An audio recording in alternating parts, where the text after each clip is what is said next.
90 কি 92 এরকম হবে।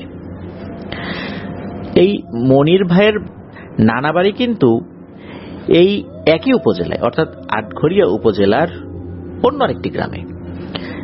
নানার নামটি সঙ্গত কারণে উনি বলেননি, আর নানা বাড়ির যেই গ্রামের নাম সেটাও বলেননি। উনার নানা ছিলেন ওই অঞ্চলের খুবই ক্ষমতাশালী এবং ধনী একজন ব্যক্তি। ওনার কথা অনেকেই মেনে নিতেন, মনে না চাইলেও মেনে নিতেন। নানার ছিল এক মেয়ে এক ছেলে। ঘটনাটি শুরু হয় একটি পুকুর খননকে কেন্দ্র করে। ওই সময় গ্রাম এলাকায় কিন্তু পুকুরের অনেক ব্যবহার ছিল। এখনকার মতো কিন্তু গ্রামে গ্রামে ডিপ টিউবওয়েল বসিয়ে পানি ওঠানোর যেই ব্যাপারগুলো, তখন এরকমটা দেখা যেত না। গ্রামের মানুষ যেই গবাদি পশুগুলা পালতেন, সেগুলোকে গোসল করানোর জন্য কিন্তু বড় জলাশয়ের প্রয়োজন হতো। এছাড়া দৈনন্দিন আরো অনেক কাজ ছিল যেগুলো পুকুরকে কেন্দ্র করে আবর্তিত হতো। নানা একটি পুকুর খনন করার কাজ হাতে নেন। তো কাজ শুরু হয়েছে। এখন যেমন এক্সকেভেটর দিয়ে খুব অল্প সময়ের মধ্যে পুকুর খনন করা যায়, তখন কিন্তু এক্সকেভেটরের ব্যবহারগুলো এরকম ছিল না। অর্থাৎ আমরা যেটাকে ভেকু মেশিন বলি, সেটার ব্যবহার কিন্তু এরকম ছিল না। লোক লাগিয়ে মাটি কেটে কেটে পুকুর খনন করা হতো। এই লোকগুলো আবার যেই মাটিগুলো কাটে সেগুলো দিয়ে পুকুরের পার আবার বাধাই করে, অন্য জায়গায় ফেলে, এভাবে কিন্তু কাজ হয়। আর আরো একটি ব্যাপার হচ্ছে যে অনেক বাড়ির সামনেই পুকুর দেখা যায়। কেননা পুকুর খনন করাটা যেমন জরুরি পানির জন্য, সেই সাথে ভিটা উঁচা করাটাও জরুরি। পুকুর কাটার পর যে মাটিগুলো উঠে আসে সেটা দিয়ে তো পার বাধাই করা হয়ই, সেই সাথে ওই মাটিগুলো দিয়ে ভিটা উঁচু করা হয়, যাতে করে বন্যার সময় ভিটা উঁচু থাকে। এই জন্যই মূলত ওই এলাকাগুলোতে পুকুরের ব্যবহারটাও বেশি। পুকুর তো খনন করার কাজ শুরু হয়েছে, অনেক লোক লেগে যায়। পুকুর খনন করতে করতে হঠাৎ করে একজন লোক চিৎকার করে ওঠে। উনি খুব ভয় পেয়েছেন। তখন অন্য লোকজন চলে আসে, কি হয়েছে কি হয়েছে। অন্য লোকজনও যেটা দেখেন, এটা দেখে তারাও ভয় পান। কেননা তারা দেখেন একটা মানুষের মাথার খুলি, আর এই খুলির সাথে একটি ভয়ানক কালো সাপ পেঁচিয়ে আছে। একটা মানুষের মাথার খুলি, তার সাথে ভয়ানক একটি কালো সাপ। এরকম কালো সাপ সচরাচর কিন্তু দেখা যায় না। একদম কুচকুচে কালো সাপ দেখতে কিন্তু খুবই ভয়ঙ্কর হয়।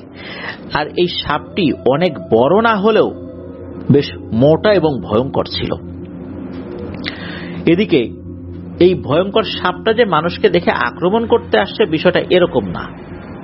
সে ওই খুলিকে পেঁচিয়েই চুপচাপ আছে। এদিকে লোকজন সব কাজকর্ম ছেড়ে এই জিনিসটা দেখার জন্য ছুটে গিয়েছে।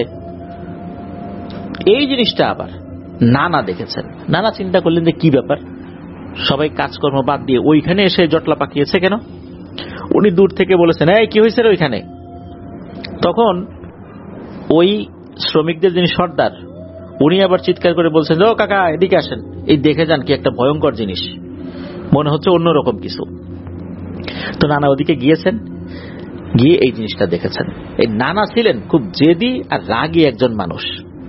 উনি বলেন যে কি এমন হয়েছে, মাটির নিচে এরকম অনেক কিছুই থাকতে পারে। এইখানে তো মাটি ছিল, হতে পারে এর নিচ দিয়ে গর্ত ছিল, এখানে হয়তোবা কোনো একটা সময় কবর ছিল, আর এই জায়গা কোনো কারণে ফাঁকা থাকতেই পারে মাটির নিচে।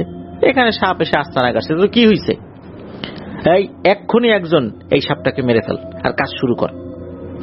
এখন এই কাজ কে করবে, কেউ তো রাজি হয় না। যে সাপটা তো স্বাভাবিক বলে মনে হয় না, এরকম সাপ তো ওনারা কখন দেখেন নাই। না একজনকে বলেন যে তুই কি মারবি, মার এই সাপটা। ওই লোকটা আবার ওই শ্রমিকদের মধ্যে বেশ সাহসী মানুষ ছিলেন, তবে উনি একটু ইতস্তত বোধ করছিলেন মারবেন কি মারবেন না।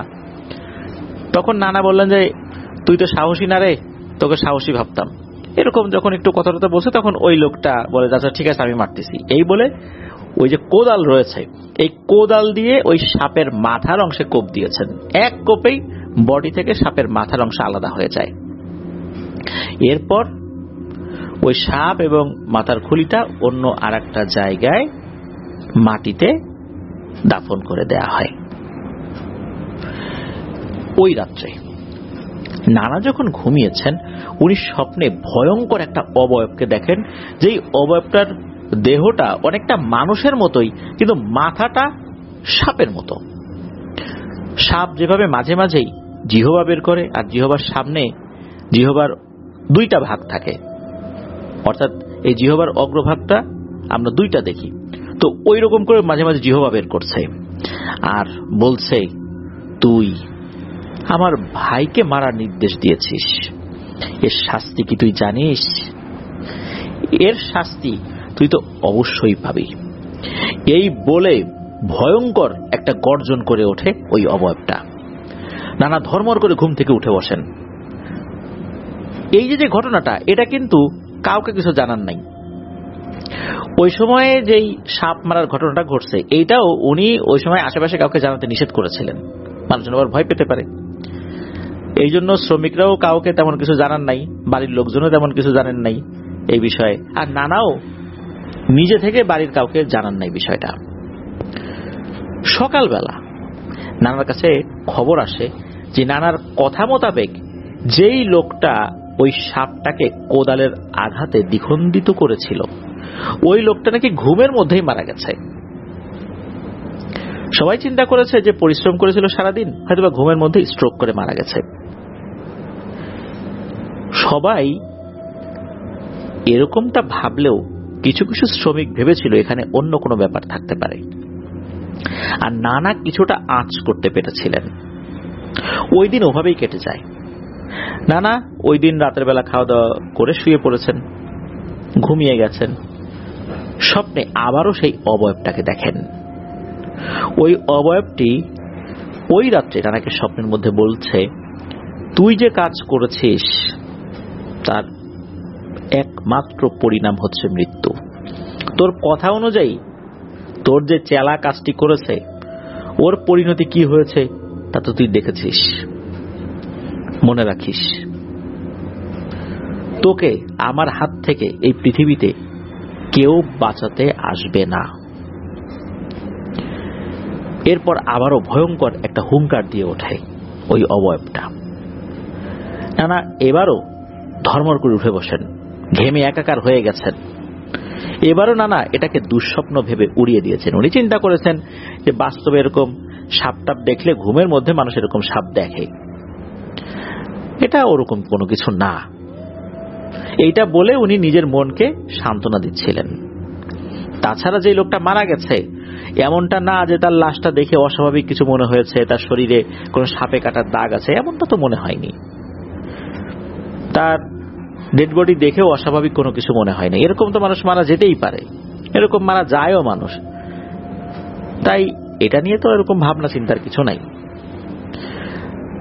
তো সকালবেলা উনি ওনার কাজে গিয়েছেন। পুকুরের খনন কাজ কিন্তু চলছে, তবে খনন কাজের ক্ষেত্রে অন্য কোনো ধরনের বিপত্তি বাধে নাই, শুধু ওই একটা বিষয়ই হয়েছিল শুরুতে, এরপর আর কোনো সমস্যা হয়নি। তো নানা কোন একটা কাজে গিয়েছিলেন। উনি বিকেলের দিকে যদি কোথাও বের হতেন বা দুপুরের দিকে কোথাও বের হতেন, ফিরতে যদি রাত হওয়ার সম্ভাবনা থাকতো, তখন নানা একটি ব্যাটারি চালিত টর্চ লাইট নিয়ে বের হতেন। তখন অবশ্য গ্রামে চার্জার লাইটের প্রচলনটা শুরু হয়নি। ড্রাই সেল ব্যাটারি যেই টর্চ লাইটগুলো ছিল, 2 ব্যাটারি, 3 ব্যাটারি, 4 ব্যাটারি, 5 ব্যাটারি এরকম লাইটগুলো ছিল, এগুলো মানুষ ব্যবহার করত। তো নানার এরকম একটা ব্যাটারি ছিল, যেই ব্যাটারিগুলো ওই ব্যাটারি চালিত টর্চ লাইট ছিল, যেটা দিয়ে উনি রাত্রেবেলা আসা যাওয়া করতেন। তো নানা তো ওই লাইটটা জ্বালিয়েই ফিরছিলেন বাড়ির দিকে। রাত যে আহামরি বেশি হয়েছে তা না, এশার আজান হয়েছে বা হয়নি এরকম একটা সময় হবে আর কি। তো নানা যেই পথ দিয়ে আসছিলেন, ওই পথে নানা একাই ছিলেন। হঠাৎ করে পেছন থেকে কেউ একজন বলে ওঠে, এইবার তোকে পাইছি রে, পাইছি এবার তোকে। এই কথা শোনার পর নানা কি করেছেন, ওই টর্চ লাইট জ্বালিয়েই পেছন দিকে ঘুরেছেন।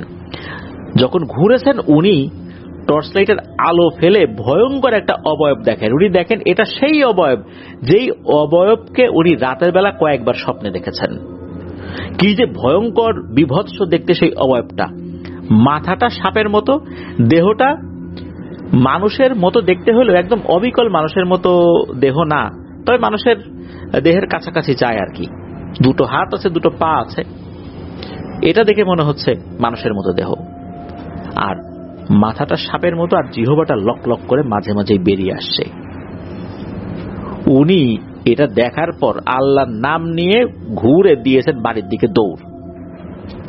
দৌড় শুরু করেছেন।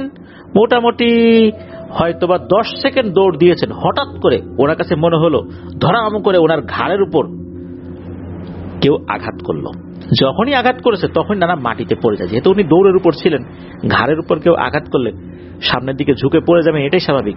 নানা ঝুঁকে পড়ে যাওয়ার পর কয়েকবার ডিগবাজি খেয়ে পড়েন আর কি। উনি তো বয়স্ক মানুষ ছিলেন, এইভাবে হঠাৎ করে পড়ে গেলে তো শরীরে মারাত্মক আঘাত লাগে। উনি যখন উপর হয়ে পড়ে আছেন, তারপর একটু ঘুরে ওঠার চেষ্টা করবেন, তখন হঠাৎ করে মনে হলো ওই অবয়বটা ওনার বুকের উপর এসে বসলো। এরপর একের পর এক আঘাত করতে থাকে নানাকে। নানা তো বুঝতে পেরেছেন ওনার সময় শেষ হয়ে এসেছে। উনি ওই অবস্থাতে যা দোয়া দুরুদ জানতেন মনে মনে পড়তে থাকেন। আল্লাহর কি ইশারা, ওই সময় আবার কিছু মানুষ ওই রাস্তা দিয়ে আসছিলেন। তারা দেখেন যে একজন মানুষ, সে মনে হচ্ছে কোনো কিছুর সাথে ধস্তাধস্তি করছে, তবে কিসের সাথে ধস্তাধস্তি করছে এটা বোঝা যাচ্ছে না। তাদের কাছে এটাও মনে হয় যে কোন একজন মানুষকে মনে হলো শূন্যে তুলে ফেললো, আবার মাটিতে আশ্রে ফেললো, এরকমটা মনে হয়। তারা দূর থেকে বলে এই কে ওখানে রে, কি হচ্ছে এগুলা। এরপর তারা ওই দিকটাতে দৌড়ে যায়, গিয়ে দেখে একজন মানুষ একদম রক্তারক্তি অবস্থায় পড়ে আছে, চেহারা জুড়ে রক্ত, মানে এমন ভাবে রক্তে চেহারাটাও ভেসে গেছে যে চেহারা দেখে আসলে বোঝার উপায় নাই এটাকে। তারা অবশ্য চিনতে পেরেছিলেন যে এটা নানা। নানার ওই সময় সেন্স ছিল না। তারা নানাকে ধরাধরি করে বাসায় নিয়ে আসেন। ওই রাত্রে নানার জ্ঞান ফেরে নাই। বাড়িতে আসার পর পরিবারের সদস্যরা নানার রক্ত পরিষ্কার করে ক্ষত স্থানে তারা যেই গ্রামীণ যে চিকিৎসা আছে সেটা দিয়ে প্রাথমিক চিকিৎসা দেন। সকালবেলা নানার জ্ঞান ফেরে, তবে ওনার শরীরে কোনো শক্তি ছিল না, একদম দুর্বল। প্রতিবেশীরাও আসেন কি হয়েছিল জানার জন্য। নানি তো কান্নাকাটি করছেন, হাত পাখা দিয়ে বাতাস করছেন নানাকে। ওই প্রথমবারের মতো নানা সবাইকে শুরু থেকে শেষ পর্যন্ত সবকিছু খুলে বলেন। এটা শোনার পর পরিবারের সদস্যরা বলে কেন এই বিষয়টা আগে থেকে তাদেরকে জানানো হয় নাই। তাহলে তো হয়তোবা হুজুরকে ডেকে এনে জিন হাজির করিয়ে কোনো একটা সমাধান করার চেষ্টা হয়তোবা করা যেত। হয়তোবা জিনটা কোনো কিছু চাইতো বা এরকম কিছু একটা, সেটা তো ওনারা দেওয়ার সামর্থ্য রাখতেন বলে ওনাদের বিশ্বাস। কিন্তু নানা কেন জানান নাই এটা নিয়ে সবাই নানাকে বলেন। তখন নানা বলেন যে আমি তো বুঝতে পারি নাই যে এই বিষয়টা এই পর্যায়ে যাবে। যাই হোক, এলাকার মসজিদের হুজুরকে ডাকাও হয়। হুজুর এসে নানাকে ঝাড়ফুঁক করেন। উনি সান্ত্বনা দিয়ে যান যে নানা সুস্থ হয়ে যাবেন, এই বলে চলে যান। তবে ওনার চোখে মুখে একটা আতঙ্কের ছাপ ছিল। আসলে নানার সুস্থ হওয়া আর হয়ে ওঠেনি। পরের দিন সকালেই আল্লাহর ডাকে সাড়া দিয়ে উনি দুনিয়ার মায়া ত্যাগ করে চলে যান। ইন্না লিল্লাহি ওয়া ইন্না ইলাইহি রাজিউন। তো এটাই ছিল ঘটনা। প্রিয় লিসেনার্স, আমরা বিভিন্ন ক্ষেত্রে দেখেছি মানুষ এমন কিছু ভুল করে বসে যেটার খেসারত তাকে জীবন দিয়ে দিতে হয়। ওখানে উপস্থিত শ্রমিকরা কিন্তু বুঝতে পেরেছিলেন যে এটা অস্বাভাবিক কিছু, কিন্তু নানা যেহেতু খুবই প্রভাবশালী, ক্ষমতাশালী, ধনী একজন ব্যক্তি ছিলেন, তার কথা না শুনলে শ্রমিকরা কাজ করতে পারবেন না সেখানে। কারণ একটা পুকুর কাটার কাজ তো দীর্ঘদিন ধরে হয়। তারা তো দিনমজুর, দিন আনা দিন খাওয়া এরকম লোক। এই ধরনের লোকদেরকে যদি খেপিয়ে তোলা হয় তাহলে তো ওই এলাকায় কাজ পাওয়া কঠিন হয়। এই জন্য লোকজন বাধ্য হয়েই ওই সময় বিশেষ কিছু বলেননি। তারাও চিন্তা করেছেন বলেও কতটুকু আর লাভ হবে। আর একজন ব্যক্তি নানার কথা শুনতে বাধ্য হয়েছিলেন, তারও পরিণতি ভালো হয়নি। নানা উনি নিজের রাগ, ক্ষমতা এবং জেদের বশবর্তী হয়ে যে কাজটি করেছিলেন, এটাকে আসলে আমি কি ভুল বলতে পারি না অপরাধ বলতে পারি? এটা অবশ্য এই প্রশ্নটা রয়েই যায়। আমরা সুনির্দিষ্ট করে বলতে পারবো না এটা ভুল, বা এটাও একদম বলতে পারবো না এটা অপরাধ। হতে পারে ওই বাস্তবতায় উনি এটা ভুলই করেছিলেন, আর এরকম ভুল অনেক সময় হয়ে যায়। তবে গ্রামের একজন প্রবীণ অভিজ্ঞ মানুষ হিসাবে ওনার এটা বোঝা উচিত ছিল যে বিষয়টা স্বাভাবিক নয়, কারণ এই ধরনের সাপ খুব একটা দেখা যায় না। প্রিয় লিসেনার্স, আমরা বেশ কিছুদিন বলতে 2022 সাল বা 21 সাল, আমার ঠিক সালটা মনে নাই, হবিগঞ্জে গিয়েছিলাম। তো হবিগঞ্জে মুন্ডু কাটা বিল রয়েছে, তো সেই বিলে রাস্তার কাজ চলছিল। দেখুন, এই 2021-22 সালে এসেও সেখানে রাস্তার কাজ চলছে। এতদিন সেখানে তেমন কোনো রাস্তা ছিলই না। তাহলে এত বছর সেখানকার মানুষজন কিভাবে চলাফেরা করেছে? সেখানে যাওয়ার পরই বিভিন্ন ছোট ছোট স্পট ছিল যেগুলো দেখে ভয়ঙ্কর লাগছিল। এরপর স্থানীয় কয়েকজনের সাথে কথা বলার পর আমরা যেটা জানতে পারলাম, ওখানে রাস্তা তৈরি যখন করা হচ্ছে, কিছু কিছু কাজ আমাদেরকে দেখালো যে কোন কোন জায়গায় ছোট ছোট কালভার্ট বা ব্রিজ তৈরি হচ্ছে। তো যখন এক্সকেভেটর দিয়ে ওইখানে মাটি বাঁধার কাজ চলছিল, তখন এমন কিছু সাপ বেরিয়ে এসেছিল যেগুলো সম্পূর্ণ অস্বাভাবিক। এগুলো অজগর সাপকেও হার মানায়, এত বড় মোটা আর এমন ভয়ঙ্কর রকমের কালো। এই সাপগুলো একসাথে অনেকগুলো ছিল। যখনই এক্সকেভেটর দিয়ে মাটি কাটা শুরু করেছে, বেশ কিছু সাপকে একসাথে জড়িয়ে থাকতে দেখা যায়। এরপর হঠাৎ করে সাপগুলো যেন কোথায় চলে গেল, মাটির ভেতরে চলে গেল না কোথায় চলে গেল আর দেখা গেল না। এক্সকেভেটর দিয়ে ওখানে মাটি আবার কিছুটা খোঁড়া হলেও আর ওই সাপগুলোর অস্তিত্বই পাওয়া যায় নাই।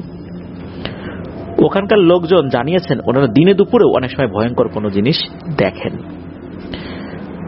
প্রিয় লিসেনার্স, এই যে ভয়ঙ্কর কালো রঙের সাপগুলো, এগুলো মোটেও স্বাভাবিক নয়। এই জিনিসগুলো আমরা দেখার পর কেন যে অসতর্ক হয়ে এই ভয়ঙ্কর ভুলগুলো করে ফেলি, যার কারণে মানুষের এরকম বিপর্যয় নেমে আসে। আল্লাহ আমাদেরকে বোঝার তৌফিক দান করুক, সেই সাথে আল্লাহ আমাদেরকে এই ধরনের হঠাৎ বিপদ আপদ থেকেও হেফাজত করুন। ধন্যবাদ জানাচ্ছি মোহাম্মদ মনিরুল ইসলাম ভাইকে আপনার পাঠানো ঘটনার জন্য। আশা করি আপনার কাছ থেকে আরো ঘটনা ইনশাআল্লাহ আমরা পাবো। প্রিয় লিসেনার্স, চলুন চলে যাব আমাদের এবারের এপিসোডের পরবর্তী আরো একটি নতুন ঘটনায়।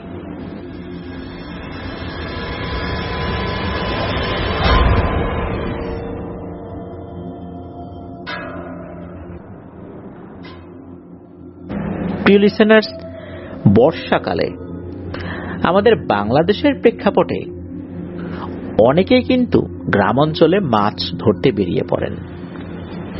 আর এই মাছ ধরা কেন্দ্রিক ঘটনাগুলো আমাদের এই ভৌতিক ঘটনার জগতে খুব কমন। অনেক ক্ষেত্রেই আমরা এমন ঘটনা তো সবসময় শুনে থাকি, ক্ষেত্র বিশেষে ঘটনার ভিন্নতাও পাওয়া যায়। তবে এমন কিছু ঘটনা কিন্তু রয়েছে যার ব্যাখ্যা খুঁজে পাওয়া মুশকিল। সেগুলো বেশ রহস্যময় হিসেবে মানুষের কাছে রয়ে যায়। মানুষ মুখে মুখে বলে এমনটা হতে পারে, তেমনটা হতে পারে, কিন্তু সেটা যদি জানাই না যায় আসলে কি হয়েছিল, তাহলে তো সেই ঘটনাটি অন্যরকম হয়, তাই না? চলুন এমন একটি ঘটনা শুনে আসি। এই ঘটনাটি আমাদেরকে যিনি পাঠিয়েছেন তার নাম জিসান আহমেদ। ওনার বাড়ি ময়মনসিংহ জেলার ত্রিশাল উপজেলার ৩ নং কাঁঠাল ইউনিয়নের রাজাবাড়ি গ্রামে। এই ত্রিশাল উপজেলারই আরেকটি ইউনিয়ন যার নাম হচ্ছে কানিহারি, আর এই কানিহারি ইউনিয়নের একটি গ্রাম বাইরগাঁও। এই গ্রামে একজন ব্যক্তি ছিলেন যার নাম আলম, যিনি সম্পর্কে এই জিসান ভাইয়ের প্রতিবেশী মামা হন। আমরা তাকে আলম মামা বলেই সম্বোধন করব। ঘটনাটি মূলত জিসান ভাই শুনেছিলেন তার নানির কাছ থেকে। তার নানি ঘটনাটির সঠিক সালটা বলতে পারেন নাই। এই ঘটনাটি মূলত ঘটেছিল বর্ষাকালে।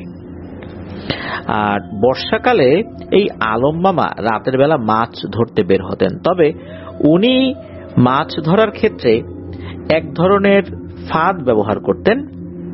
এক এক জায়গায় এটার এক এক নাম, কোথাও এটাকে বাইর বলে, কোথাও এটাকে ঘূর্ণি বলে, এক এক জায়গায় এক এক নাম আর কি। তো ওই এলাকায় এটাকে বাইর বলা হয়। পানির স্রোত যেখানে চলে সেখানে যদি ওই বাইরটা বসানো হয় তখন ছোট ছোট মাছগুলো ওই বাইরের মধ্যে ঢুকে পড়লে আর বেরোতে পারে না। এমন একটি পানির স্রোত একদিক দিয়ে যাচ্ছিল, ওইখানে উনি ওই বাইরটা বসিয়েছেন। এরপর উনি হাঁটাহাঁটি করছেন। বেশ কিছুক্ষণ পর একজন ব্যক্তি ওই দিকে আসছিলেন। মূলত ওই দিকে আসার একটা কারণ ছিল যে তার জমিতে শ্যালো মেশিনের পানিগুলো ঠিকঠাক মতো পড়েছে কিনা, আবার ওভারফ্লো হয়ে যাচ্ছে কিনা, আবার যাচ্ছে কিনা পানি আদতে, লাইনটা করা হয়েছে কিনা। উনি তখন দেখেন যে ক্যানালের পাশে একটা মানুষ পড়ে আছে। তো উনি দৌড়ে সেখানে যান, গিয়ে দেখেন যে এটি আর কেউ না, এটা আলম মামা। উনি সেখানে পড়ে আছেন। এরপর উনি তাকে ধরে কাঁধে করে আলম মামার বাড়িতে নিয়ে আসেন। আলম মামার বাড়িটা ওখান থেকে খুব বেশি দূরে ছিল না। উনি অল্প সময়ের মধ্যেই চলে আসেন আলম মামাকে নিয়ে। তখনও আলম মামার সেন্স নাই। আর রাত কিন্তু তখন খুব বেশি না, তখন রাত আনুমানিক 9টা 9:30 বাজে এরকম হবে আর কি। তখনও কিন্তু আলম মামার বাড়ির কেউই রাতের ঘুমটা দেয়া শুরু করেন নাই, অর্থাৎ খাওয়া দাওয়া করে যে ঘুমাতে যাবেন তখনও এরকমটা হয়নি। তবে প্রস্তুতি নিচ্ছেন খাওয়া দাওয়া করার, এরকম আর কি একটা সিচুয়েশন। তখন আলম মামাকে ওই ব্যক্তিটা নিয়ে আসেন। আলম মামাকে তো জ্ঞান ফেরানোর চেষ্টা করা হয়, শরীরটা মুছে দেওয়া হয়, যেহেতু কাদার মধ্যে পড়ে গিয়েছিলেন, সারা শরীরে বিভিন্ন জায়গায় কাদা লেগে গেছে। তো যাই হোক, ওই লোকটা তো চলে যান। ওই লোকটা চিন্তা করেছিলেন হয়তো বা মাথা ঘুরে পড়ে গেছে, এরকম কিছু একটা। আলম মামার জ্ঞান না ফিরলেও ওই রাত থেকেই মাঝে মাঝে মানে থেকে থেকে আলম মামার তীব্র খিঁচুনি শুরু হয়। পরিবারের সদস্যরা চিন্তা করলেন যে সাপে কামড় দিয়েছে কিনা। ওনার শরীরের বিভিন্ন জায়গায় চেক করে দেখলেন না, কোথাও সাপে কামড় দেয়নি। তাহলে কি এমন হলো, একটা সুস্থ স্বাভাবিক জওয়ান মানুষ হঠাৎ করে এরকম হওয়ার তো কথা না। পরিবারের সদস্যরা চিন্তা করলেন যে নিশ্চয়ই ভৌতিক কোনো কিছু তার সাথে হয়েছে। এখন তার তো সেন্স নাই, কি হয়েছে সে তো আর বলতে পারছে না। ওই রাতটা ওভাবেই কেটে যায়, আলম মামার সেন্স ফেরে না। তাদের চেনা পরিচিত যে কবিরাজ ছিলেন তাদের কাউকে ডেকে নিয়ে আসা হয়। সে এসে ঝাড়ফুঁক করে, কিন্তু লাভ হয় না। এভাবে কয়েকজন কবিরাজ আসে, ঝাড়ফুঁক করে, লাভ হয় না। আলম মামার সেন্স একা একাই ফেরত আসে, কবিরাজের ঝাড়ফুঁকে সেন্স ফেরত আসেনি। কিন্তু আলম মামার মধ্যে অন্য রকমের যে পরিবর্তন, এরকমটা কিন্তু বোঝা যাচ্ছিল না, যে সেন্স ফেরত আসার পর তার মধ্যে যে কোনো অস্বাভাবিক পরিবর্তন, এরকমটা কিন্তু মনে হচ্ছে না। আলম মামা ঠিকঠাক হয়ে যান। আর যেহেতু ঠিকঠাক হয়ে যান, তখন কিন্তু এই বিষয়টা নিয়ে কেউ আর মাথা ঘামায় না। তবে ওই রাত্রে আলম মামার সাথে কি হয়েছিল এটা আলম মামা নিজেও বলতে পারেন না, যে আসলে ঘটনাটা কি হয়েছিল। উনি হঠাৎ করেই সেন্সলেস হয়ে পড়ে যান। এর অল্প কিছুদিন পর যখন আলম মামা একটু স্বাভাবিক হয়েছেন আর কি, আলম মামা শারীরিকভাবে অসুস্থ থাকলেও আস্তে আস্তে স্বাভাবিক হয়েছেন।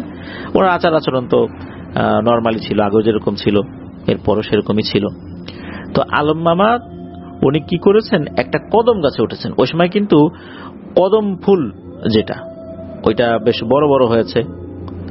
আমরা কদম ফুল কিন্তু দেখি বর্ষাকালে। বর্ষাকালে সাধারণত কদম ফুল ফোটে। তো আলম মামা কদম ফুল পাড়ার জন্য ওনার বাড়ির কাছাকাছি জায়গায় একটা কদম গাছে উঠেছেন। কদম গাছটা বেশি বড় ছিল না, ছোট ছিল। বেশ অনেক কদম ফুল ফুটেছিল সেই কদম গাছে। তো উনি যখন গাছে উঠেছেন, কোনো এক অজানা কারণে উনি ওই কদম গাছ থেকে নিচে পড়ে গিয়েছেন। অদ্ভুত বিষয়, উনি মাটির উপর মানে শক্ত মাটির উপর পড়েছেন, ওনার নাকি কোনো ব্যথাই লাগেনি, এমনটাই নাকি নানি জানিয়েছিলেন। আলম মামা বলেন যে কোনো ব্যথাই লাগে নাই। আসলে উনি কেন পড়ে গেছেন এটাও বলতে পারেন না, কি কারণে পড়ে গেলেন। পা ফসকেও পড়ে যান নাই, হাত ফসকেও পড়ে যান নাই, আবার কেউ ধাক্কা দিয়েছে এটাও বলতে পারেন না উনি। তাহলে পড়ে গেলেন কিভাবে? ওই রাত্রে অজ্ঞান হয়ে গেছেন কিভাবে সেটাও বলতে পারেন না। আবার যে কদম গাছ থেকে পড়ে গেলেন সেটাও বলতে পারেন না। পড়ে যাওয়ার পর ব্যথাও লাগলো না, এটা কেন? আলম মামা কিন্তু স্বাভাবিকভাবেই দিন কাটাচ্ছেন। আলম মামাদের টিনের ঘর ছিল, আর টিনের ঘরের মেঝে তো সাধারণত মাটিরই হয়ে থাকে গ্রাম অঞ্চলে, আমরা যেটা দেখি আর কি। আর ওই সময় প্রেক্ষাপটে অধিকাংশ বাড়ির যে ফ্লোর এটা মাটিরই ছিল। তো আলম মামাদের ঘরও একই রকম ছিল। তো ঘরের বাইরে কিন্তু একটা সিঁড়ির মতো করা হয়, যেখানে পা দিয়ে ঘরের চৌকাঠ পেরিয়ে মানুষ ঘরে ঢোকে। তো ওই যেই অংশটা এটা মাটির থাকলে কিছু সমস্যা হয় কি, যে যদি বৃষ্টি হয় তাহলে ওই জায়গাটা কাদা হয়ে গেলে কিন্তু পা পিছলে পড়ে যাওয়ার সম্ভাবনা থাকে। এই জন্য অনেকেই ওই জায়গাটাতে ইট দিয়ে রাখেন, যাতে করে বৃষ্টি হলেও ওই জায়গাটা পিচ্ছিল না হয়ে যায়। ওই জায়গায় আগে ইট ছিল, কোনো কারণে ইটগুলো নষ্ট হয়ে গেছে, নতুন করে ইট ওখানে বসানো দরকার ছিল। বাড়ির আশেপাশে বেশ কিছু পুরনো ইট ছড়িয়ে ছিটিয়ে ছিল। এই আলম মামা এবং আলম মামার মা অর্থাৎ নানি, ওনারা দুজন মিলে কিছু ইট সংগ্রহ করে এনেছেন। তবে সেই ইটগুলোর সাথে শ্যাওলা, মাটি, কাদা এগুলো ছিল। এই ইটগুলো পরিষ্কার করার প্রয়োজন ছিল। তো ওনারা কিছু ইট এনে একপাশে গুছিয়ে রেখেছিলেন, চিন্তা করেছিলেন যে পাশে যে পুকুর রয়েছে এই পুকুরে গিয়ে ইটগুলো ধুতে হবে। তো আলম মামা উনি ওনার মায়ের সাথে কয়েকটা ইট নিয়ে পুকুরে ধুতে গিয়েছেন। তো কিছু সময় ধুয়েছেন, ধোয়ার পর আলম মামা বললেন যে একটু বাজারে যাই, চা খেয়ে আসি, পানও খাবো। আলম মামার আবার পান খাওয়ার অভ্যাস ছিল। এদিকে নানি চিন্তা করলেন যে কিছু সময় তো ধুইলাম, আরো বেশ কিছু ইট আছে, আমিও যাই। আলম বাজার থেকে আসতে আসতে আলম যেই পথ দিয়ে আসবে ওই পথের পাশেই একটা বাড়ি আছে, ওই বাড়ির লোকজনের সাথে একটু গল্প গুজব করে আসি। গ্রামের মহিলারা কিন্তু এক বাড়ি থেকে আরেক বাড়িতে যান, গল্প গুজব করেন, এটা হরহামেশাই দেখা যায়। তো আলম মামা তো চলে গেছেন বাড়ির কাছাকাছি একটা বাজারে, বাড়ির কাছাকাছি বাজার ছিল, বেশি দূরে না। এদিকে নানিও গিয়েছেন ওই বাড়িতে, গল্প গুজব করছেন। আর ওই বাড়ির উঠোনটা এরকম ছিল যে ওই রাস্তা দিয়ে কেউ হেঁটে গেলে দেখা যায়। তা আলম মামা যদি ওই পথ দিয়ে ফিরেন তাহলে তাকে দেখা যাবে, আর তখন নানিও চলে আসবেন। আর আলম মামাকে উনি বলেও ছিলেন যে তুই এদিক দিয়ে আসার সময় কিন্তু আমাকে ডাক দিবি, আমি ওই বাড়িতে থাকবো। আলম মামা বলছেন ঠিক আছে, আমি ডাক দিব। তো নানি তো বসে আছেন, গল্প গুজব করছেন, অনেকক্ষণ হয়ে যায়, আলম মামা আসেন না। এদিকে জোহরের আজানের সময় হয়ে যাচ্ছে, এখন ইট ধুবেন কখন আর দুপুরের খাবার চুলায় বসাবেন কখন?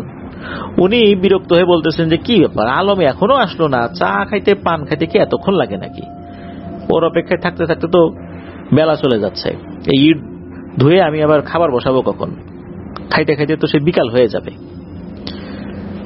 তখন নানি উনি ওই বাড়ি থেকে বেরিয়ে বাড়ির দিকে হাঁটা শুরু করেন, চিন্তা করেন যে ঠিক আছে আমি আগে রান্নাটা চড়াই দিই। উনি তো বাড়িতে ঢুকে গেছেন, তখন ওনার কাছে মনে হলো পুকুর পাড়ে কোনো কিছু শব্দ হচ্ছে। উনি চিন্তা করেন কি ব্যাপার, পুকুর পাড়ের যে শব্দ এইটা তো মনে হচ্ছে পুকুর পাড়ে কেউ কাজ করছে। উনি একটু উকি দিয়ে দেখেন যে এটা কে কাজ করছে ওইখানে। দেখেন যে আলম মামা ইট ধুচ্ছে ওখানে এসে। উনি ভাবলেন যে ঘটনা কি, আলম আসলো, কখন আসলো, আমাকে তো ডাকও দিল না, আবার আসতে পারে হয়তোবা উনি অর্থাৎ নানি ওইখান থেকে চলে আসার পর আলম মামা আসছে, যখন ওই বাড়িতে ডাক দিয়েছে বলছে যে তোর মা তো চলে গেছে, এই জন্য আলম মামা এসে ইট ধোয়ার কাজ শুরু করছেন। ওই তো রান্না বাড়ার কাজ শুরু করতেছেন, এই জন্য উনি আর আলম মামাকে ঘাটাঘাটি করতে চান নাই। ওই সময়ে একটা ব্যাপার হয়, সেটা হচ্ছে যে একজন ব্যক্তি, ওই পুকুরটা মূলত যাদের ছিল তো উনি কি করছেন, ওই পুকুরে জাল নিয়ে আসেন, মাছ ধরবেন। হাত জাল বা ঝাঁকি জাল যেটা বলে, ছুড়ে দিতে হয় যে জালগুলো। ওনার বাড়িতে আবার ওই সময় মেহমান আসছে। উনি চিন্তা করলেন যে যাই পুকুরে কয়েকবার জাল ফেলি, মাছ ধরতে পারলে এই মাছ রান্না করা হবে, মেহমান যেহেতু আসছে বাড়িতে। তো উনি যখন আসছেন, আসার পর উনি কিন্তু ওই পুকুর পাড়ে কাউকে দেখেন নাই। উনি জাল ফেলেছেন। প্রথমবার জাল ফেলার পরেই ঘটে একটা ভয়ঙ্কর ঘটনা।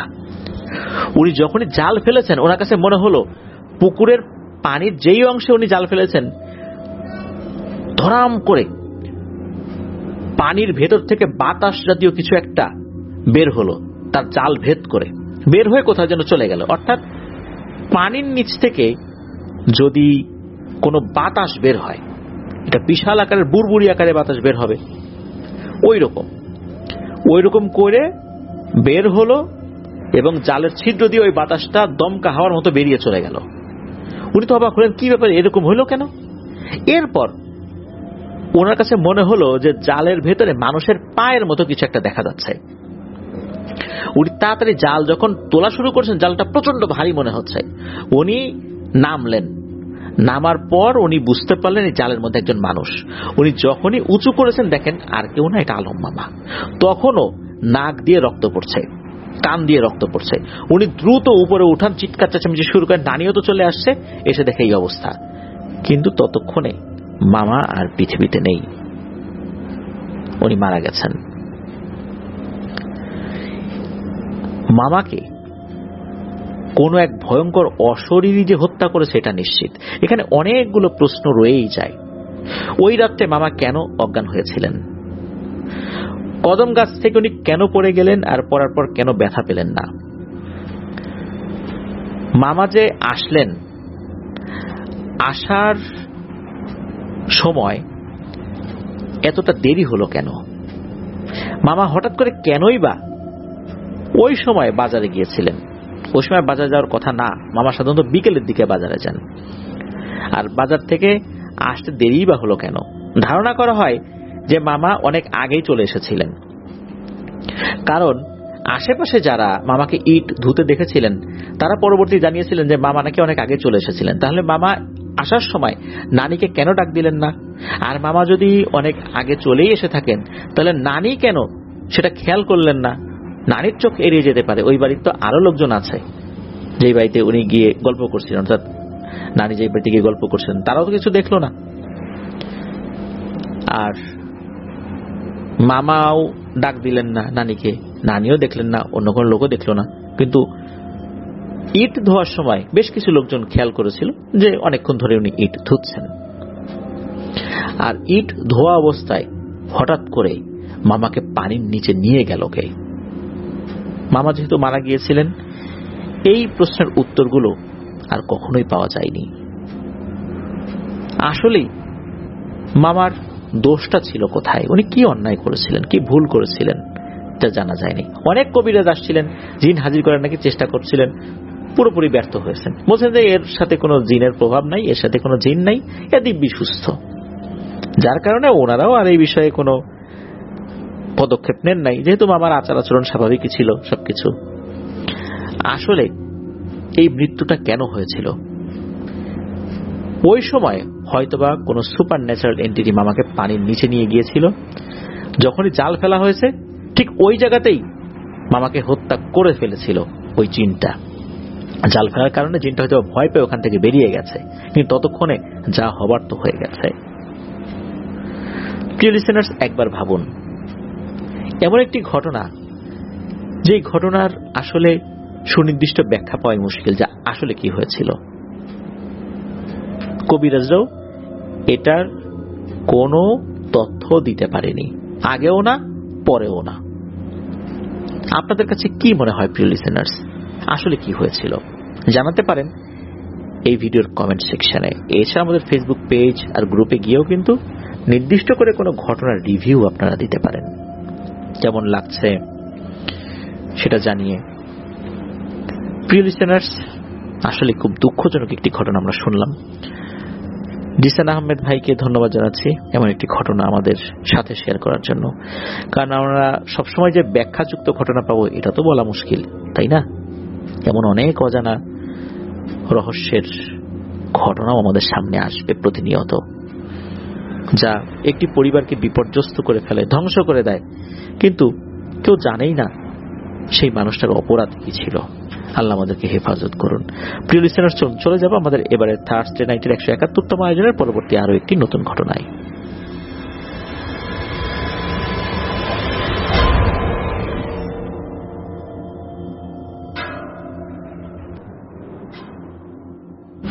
প্রিয় লিসেনার্স, এখন যে ঘটনাটি আপনাদের সাথে শেয়ার করব, এই ঘটনাটি আমাদেরকে যিনি দিয়েছেন তার নাম আব্দুল্লাহ আল কাফি।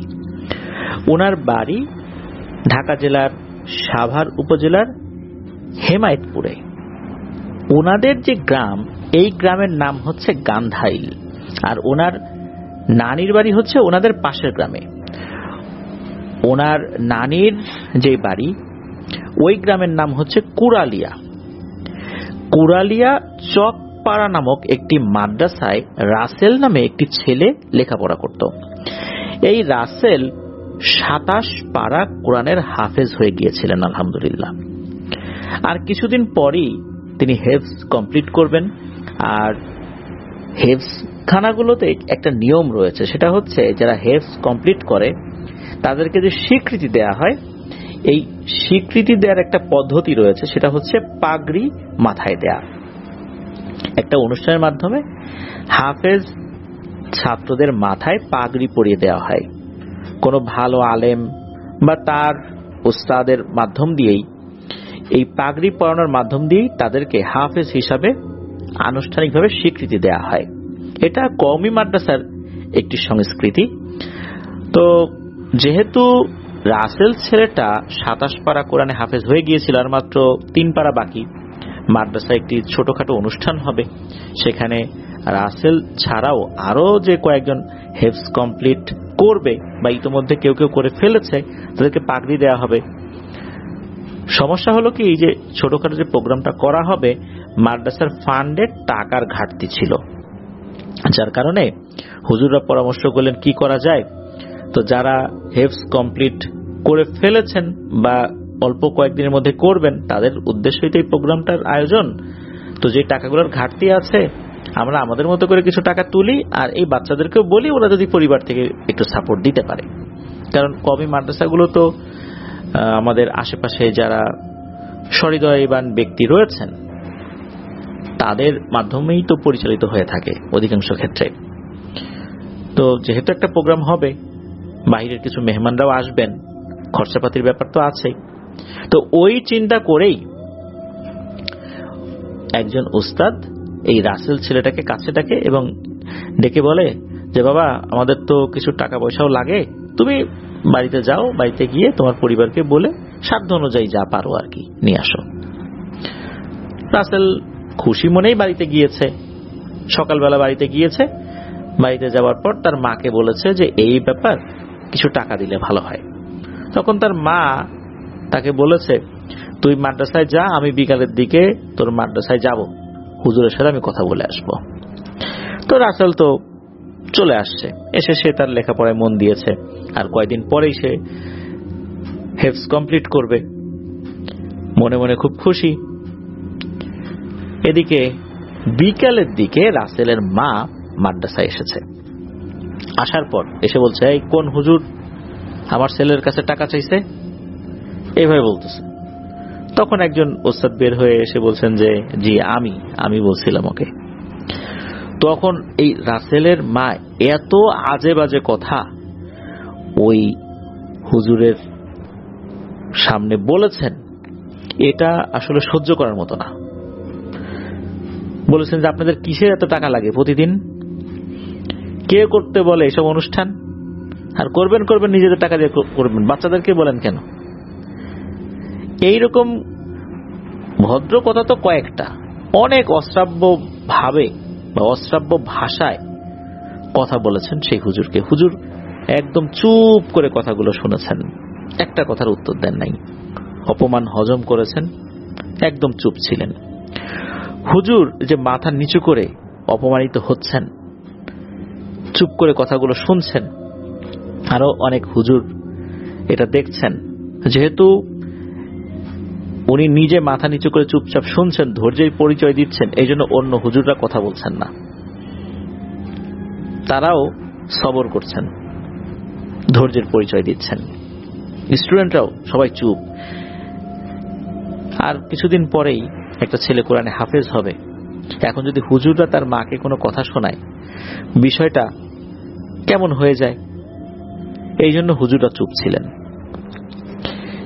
রাসেল, এই ছেলেটা দরজার পাশ থেকে তার মায়ের এই কটু কথাগুলো শুনছিল, যে তার ওস্তাদদেরকে কি অশ্রাব্য ভাষায় তার মা কথা বলছে। এই প্রতিটা কথা তার ওস্তাদদের অন্তরে যেভাবে তীরের মতো বিট ছিল, তার থেকেও শত সহস্র গুণ ভয়ঙ্কর ভাবে রাসেলের হৃদয়ে মারাত্মকভাবে আঘাত আনছিল।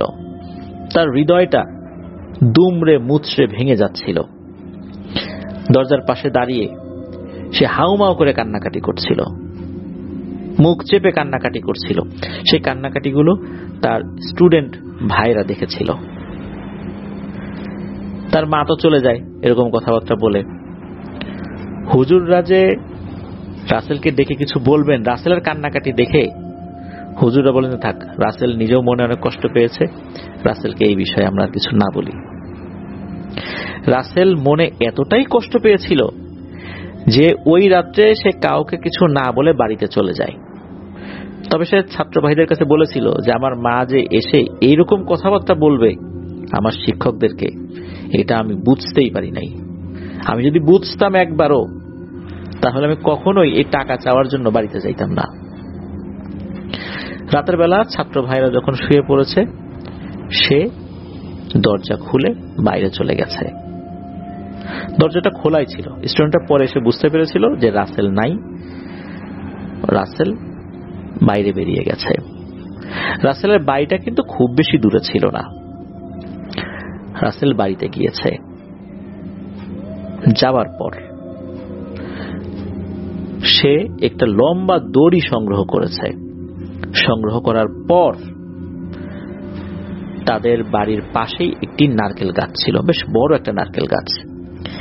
এই নারকেল গাছের যে ডাল বা ডগা বলি, এর উপর দিয়ে দড়ি ছুঁড়ে মেরেছে।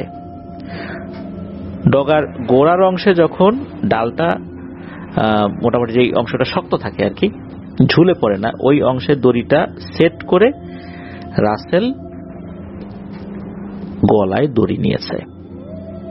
সকালবেলা পাশের বাড়ির এক চাচি, উনি পাতা ঝাড়ু দেওয়ার জন্য যখন বের হয়েছেন, উনি দেখেন নারকেল গাছের সাথে রাসেলের নিথর দেহ ঝুলছে।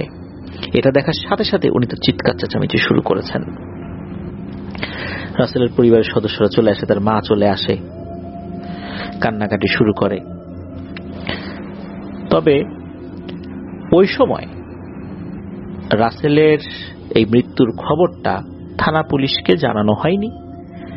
কেননা রাসেল যে মনের দুঃখে আত্মহত্যা করেছে এটাই সবাই ধরে নিয়েছিল। আর একদম গ্রামের ভেতরে তো বিষয়টা আসলে জানানোর প্রয়োজনও বোধ করেনি। খুবই দ্রুততার সাথে রাসেলকে দাফন কাফন করিয়ে দেওয়া হয়। রাসেলের মা অনুশোচনায় ভুগতে থাকেন যে আমি এটা কি করলাম, এরকম একটা কাজ করে ফেললাম আমি। এদিকে রাসেলের যখন দাফন কাফন হয়ে গেল, রাসেলের পরিবার শোকে কাতর হয়ে আছে, তার মা বিলাপ করছে, নিজের এই কৃতকর্মের জন্য অনুশোচনা করছে। তখন ঘটে আর একটা ঘটনা। পাশের এক প্রতিবেশী, যার নাম হচ্ছে সাহারা, উনি একজন মধ্যবয়স্কা মহিলা, উনি এসে রাসেলের পরিবারের একজনকে বলেন, আচ্ছা, রাসেল যেই পাঞ্জাবিটা পরে আত্মহত্যা করেছিল, ওই পাঞ্জাবির একটা অংশ কেটে দেয়া যাবে? আমরা একটু কাপড় দরকার। এই মহিলা নাকি আমরা একটু কবিরাজ টাইপের ছিল আর কি। ওই সময়ে সে এরকম চাচ্ছিল, আর রাসেলের পরিবারের সদস্যদের ওই সময় মাথাও ঠিক ছিল না এরকম একটা আকস্মিক ঘটনা ঘটে যাওয়ার কারণে।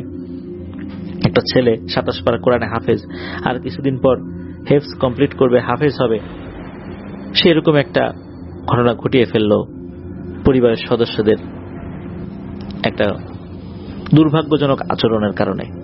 এটা আসলে কেউই মেনে নিতে পারছিলেন না, যেহেতু সবাই শোকে কাতর ছিলেন। উনি গিয়েছেন, চাচ্ছেন, লোকজন যেহেতু শোকে কাতর, উনি কোনো না কোনো ভাবে, হয় কারো মাধ্যম দিয়ে হোক বা নিজেই হোক, রাসেলের ওই পাঞ্জাবির একটা অংশ কেটে নিয়ে চলে আসেন বাড়িতে। ওই রাত্রে উনি যখন ঘুমিয়ে আছেন তখন ঘটে ভয়ঙ্কর একটি ঘটনা। তখন হঠাৎ করে নাকি বাইরের থেকে কান্নাকাটির আওয়াজ আসে, আর কেউ যেন উঠোনে দাঁড়িয়ে কান্নাকাটি করছে। এই কান্নাকাটির আওয়াজে এই যে সাহারা কাকি, তার ঘুম ভেঙে যায়। তিনি বলেন, এই কে রে, কে কাঁদিস? তখন বাইরের থেকে উত্তর আসে, ও সাহারা কাকি, আমার খুব শীত করতেছে, আমার পাঞ্জাবির অংশটা দিয়ে দাও। তখন এই সাহারা কাকির যিনি স্বামী, ওনার ঘুম ভেঙে যায়। উনি বলে, তুমি কার সাথে কথা বলো? তখন বলে যে, শোনো, বাইরে কে যেন কান্নাকাটি করতেছে। ওনার স্বামীও এটা শোনেন, বাইরে কে যেন কান্নাকাটি করছে।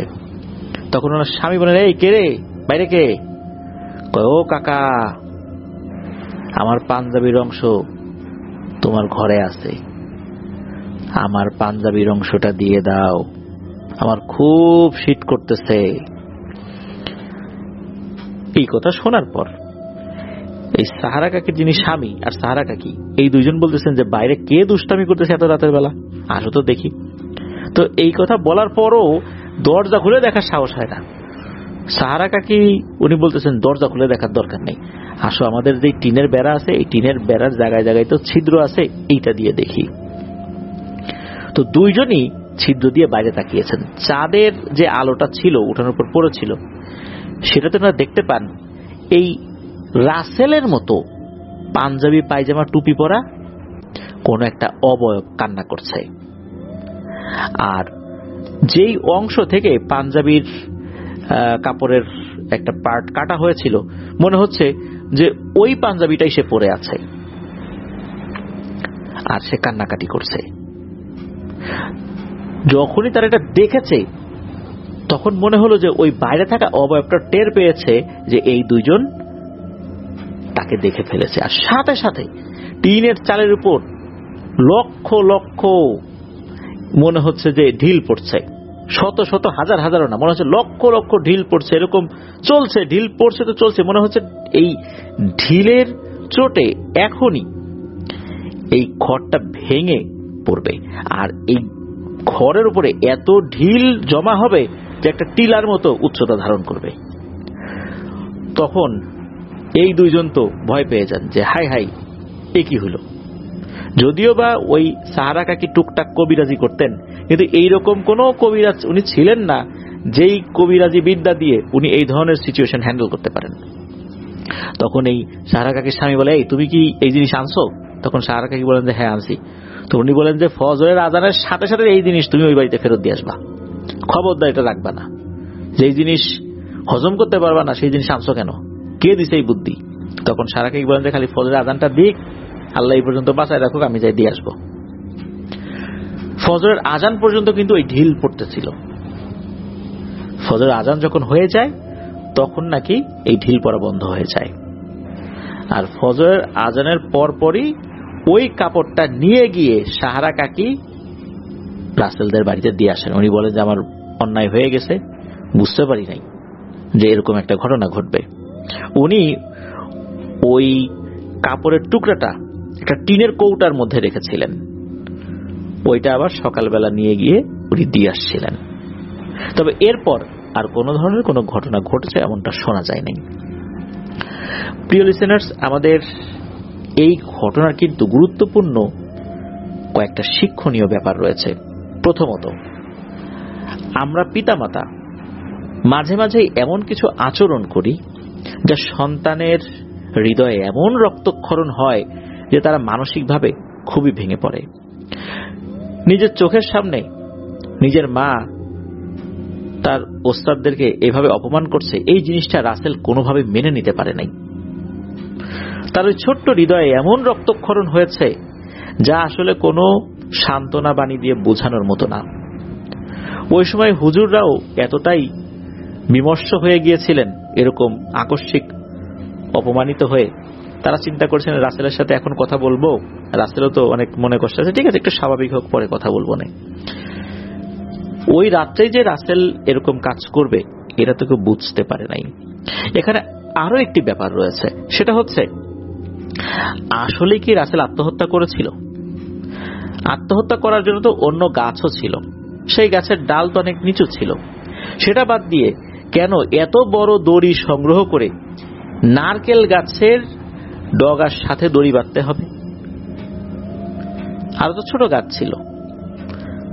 এত কষ্ট করে গাছে উঠে দড়ি বাঁধা, এটা কি একটা রহস্যের উদ্রেক করে না?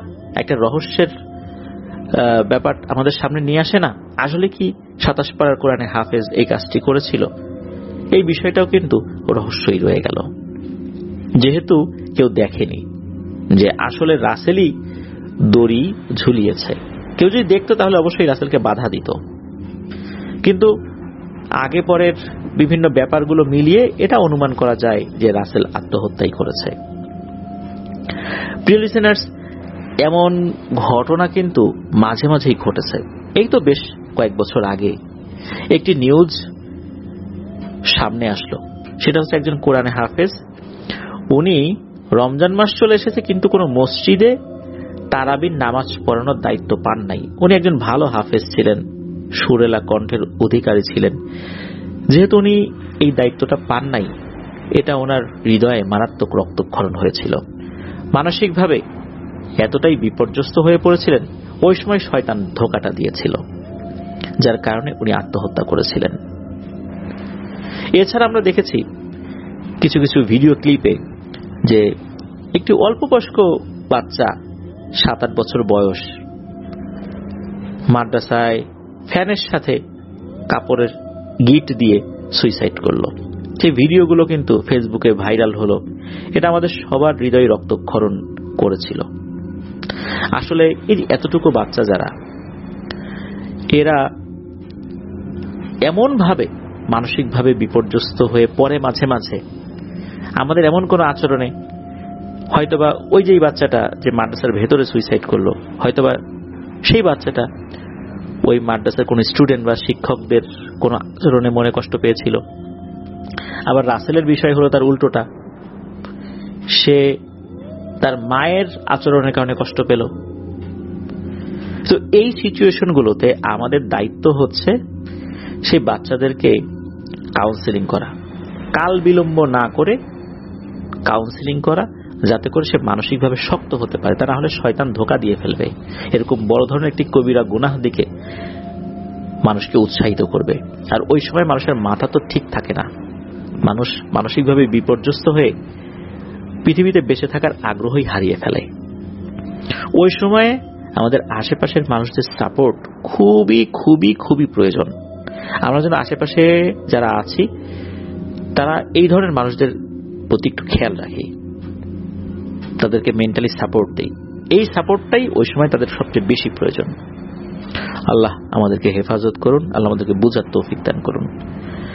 আল্লাহ এই ধরনের আত্মহত্যামূলক কাজ থেকে আমাদেরকে বিরত রাখুন। আমরা কেউ জানি না যে কখন আমাদের দ্বারা কি ঘটে যেতে পারে। আল্লাহ যদি আমাদের রহম না করেন, শয়তান আমাদেরকে যে কোনো সময় ধোঁকার মধ্যে ফেলে দিতে পারে। প্রিয় লিসেনার্স, চলুন চলে যাব আমাদের এবারের থার্ড সিরিজের 171তম আয়োজনের পরবর্তী আরো একটি নতুন ঘটনায়।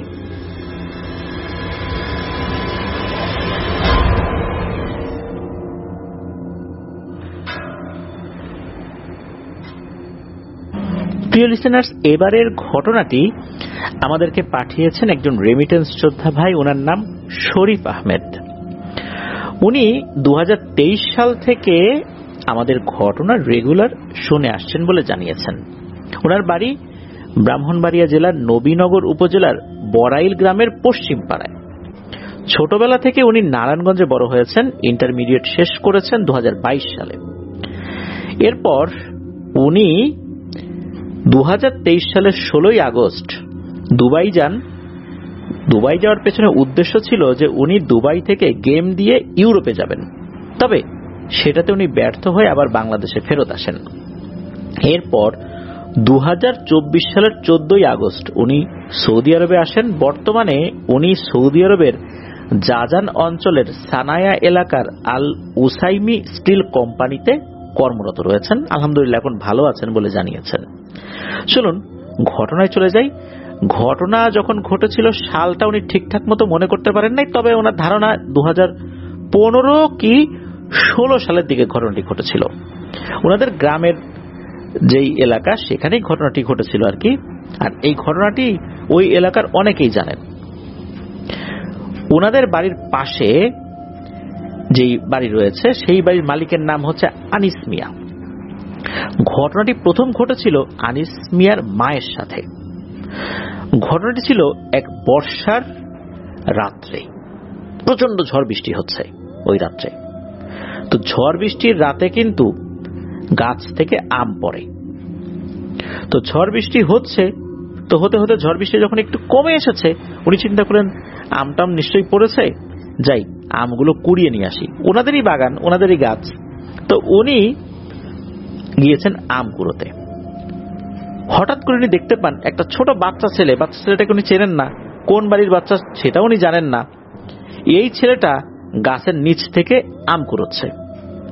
এত রাত্রে একটা বাচ্চা আম কুড়োচ্ছে, তাও এই বাচ্চাটা কোন বাড়ির এটা উনি চেনেন না। উনি বৃদ্ধা মানুষ, এই সময় আম কুড়াতে আসেন। এসে যদি দেখেন অচেনা অজানা একটা বাচ্চা তার গাছের আম কুড়িয়ে নিয়ে যাচ্ছে, রাগ হওয়াটাই তো স্বাভাবিক। উনি কি করছেন, প্রথমেই ওই বাচ্চার কাছ থেকে সবগুলো আম কেড়ে নিয়েছেন, তারপর ওই বাচ্চাটাকে বকাঝকা করছেন। ওই বাচ্চাটাকে উনি ভাগিয়ে দিয়েছেন ওখান থেকে। বাচ্চাটাও চুপচাপ চলে যায়, সে কোনো উত্তর দেয় নাই, সে বলেও নাই তার নাম কি, তার বাড়ি কোথায়, কোন বাড়ির থেকে সে আসে, কিচ্ছু বলে নাই। বাচ্চাটা অন্ধকারে মিলিয়ে যায়। উনিও ওই আমগুলো নিয়ে বাড়িতে ফেরত আসছেন। ওই রাত্রে তো অনেকেই ঘুমন্ত, উনি আমগুলো রেখে দিয়েছেন। সকালবেলা ওই আমগুলো উনি নিজেই খেয়েছেন। প্রথমে আম খাবার পর কোনো ধরনের কোনো অসুস্থতা ছাড়াই উনি ওই দিনই মারা যান।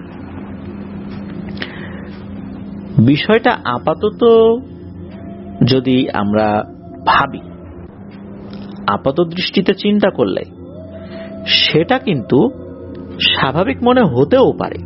কেননা রাতের বেলা হয়তো অন্য কোনো বাড়ির বাচ্চা আসছে, আর একজন বৃদ্ধা মহিলা, উনি সব বাড়ির ছোট ছোট বাচ্চাদেরকে চিনবেন, এটাও তো আসলে মনে করাটা ঠিক হবে না। নাই চিনতে পারেন, হতে পারে এটা স্বাভাবিক কোনো বাচ্চাই ছিল। তবে ওই বাচ্চার কাছ থেকে আম কুড়িয়েছেন উনি, কিন্তু একটা আমও নিজে কুড়ান নাই, কারণ সবগুলো আম ওই বাচ্চা কুড়িয়ে ফেলেছিল। তার কাছ থেকে আমগুলো উনি কেড়ে নিয়েছেন। সেই আম সকালবেলা খাবার পর উনি মারা গিয়েছেন। তাহলে কি কারণ হতে পারে? আপাত দৃষ্টিতে মনে হতেই পারে যে এটা প্যারানরমাল কিছু, আবার কেউ বলেন না এটা স্বাভাবিক কিছুই। তবে ওই রাত্রে ওইখানে কোন বাড়ির বাচ্চা এসেছিল সেটার পরবর্তীতে জানা যায় নাই। এই ঘটনার অল্প কিছুদিন পর আনিস মিয়ার ছেলের ছোট মেয়ে, অর্থাৎ ওনার নাতনি, আনিস মিয়ার নাতনি, যার নাম ছিল শম্পা, তার বয়স ছিল ওই সময় 4 কি 5 বছর, হঠাৎ দিনের বেলা নিখোঁজ হয়ে যায়। অনেক খোঁজাখুঁজি হয়, মাইকিং হয়, কিন্তু কোথাও খুঁজে পাওয়া যায় না। পুরো পরিবার কান্নায় ভেঙে পড়ে। কেটে যায় 1 দিন 2 দিন, সন্ধান তো নাই। আশেপাশে যে জলাশয়গুলো আছে সেখানেও খোঁজা হয়, পাওয়া যায় না। 1-2 দিন পর লাশ তো ভেসে ওঠার কথা, সেটাও পাওয়া যায় না। তখন তারা বুঝতে পারেন যে এভাবে হবে না, কবিরাজের কাছে যেতে হবে। তো একজন কবিরাজের কাছে যান। কবিরাজের কাছে গিয়ে যখন ওনারা এই বিষয়টা খুলে বলেন, তখন কবিরাজ কিছু সময় নিয়ে এমন কিছু তথ্য দেন যা ছিল খুবই হৃদয় বিদারক এবং ভয়ঙ্কর বটে। ওই কবিরাজ বলেন, এই মেয়েটি ছিল তার বাবার একমাত্র সন্তান। তার যেহেতু আর কোনো ভাই বোন তখনও হয়নি, সে ওই দুপুরবেলা বাড়ির আঙিনায় কিছু একটা নিয়ে খেলছিল, কিন্তু পরিবারের কেউ ওই সময় তাকে খেয়াল করেনি। ওই সময় এক জিনের চলাচলের পথে মেয়েটি পা দিয়ে ফেলেছিল। এতে করে সেই জিনটি রেগে গিয়ে সাথে সাথে মেয়েটিকে উঠিয়ে নিয়ে যায় তাদের জগতে, তাকে সেখানে বন্দি করে রাখে। তবে যেহেতু পরিবারের দেরি হয়ে গেছে কবিরাজের কাছে যেতে, জিনেরা তাকে ভারতের কোনো একটা নদীতে চুবিয়ে মেরে ফেলেই ক্ষান্ত হয় নাই, পরে আবার গরম পানিতেও তাকে চুবিয়েছে। এরকম নিষ্ঠুরভাবে মেয়েটিকে হত্যা করা হয়। কবিরাজ বলেন যে আগামী 3 দিনের মধ্যেই তারা মেয়েটির মরদেহ ফিরিয়ে দেবে। সবাই যেন বাড়ির আশেপাশে সতর্ক অবস্থায় থাকে। ঠিক 3 দিন পর সন্ধ্যাবেলা কয়েকটা শেয়াল বাড়ির গেটের সামনে এসে প্রচন্ড ডাকাডাকি করতে থাকে। যেটা খুবই অস্বাভাবিক ছিল, কারণ সাধারণত শেয়াল লোকালয়ে ঢুকে কুকুরের মতো আচরণ করে না। কুকুর কিন্তু রাস্তাঘাটে থাকে, ডাকাডাকি করে, বাড়ির সামনে শুয়ে থাকে, বসে থাকে, কিন্তু শেয়াল কিন্তু এরকম করে না। মানে কুকুরের আচরণটা কিন্তু শেয়ালে থাকে না। শেয়াল কিন্তু লুকিয়ে বেড়ায়, ঝোপের মধ্যে থাকে, মানুষ দেখলে পালিয়ে যায়। কিন্তু মানুষদের উপস্থিতি উপেক্ষা করে বেশ কয়েকটা শেয়াল এসে কুকুর যেভাবে ডাকাডাকি করে মানুষের সামনেই, সেইভাবে শেয়াল এসে গেটের সামনে ডাকাডাকি করছে। বিষয়টা তো স্বাভাবিক না। বাড়ির সবাই বের হয়ে দেখে যে রাস্তার পাশের একটা ঢালে একটি লাশ পড়ে আছে। এটা কোনো বাচ্চা মেয়ের লাশ হবে। কেউ কাছে যেতে চায় না ভয়ে, ওই পরিবারের সদস্যরাও কেউ যেতে চাচ্ছে না ভয়ে। ওই সময় এই যে শরীফ আহমেদ ভাইয়ের আপন দাদি, যার নাম হচ্ছে জোহরা খাতুন, উনি সাহস করে কাছে যান, মরদেহটি তুলে আনেন। দেখেন মেয়েটি কয়েকদিন আগে হারিয়ে যাওয়া যে মেয়েটা শম্পা, তার লাশ। উনি নিজেই মেয়েটির গোসল দিয়েছিলেন, কাফন পরিয়েছিলেন।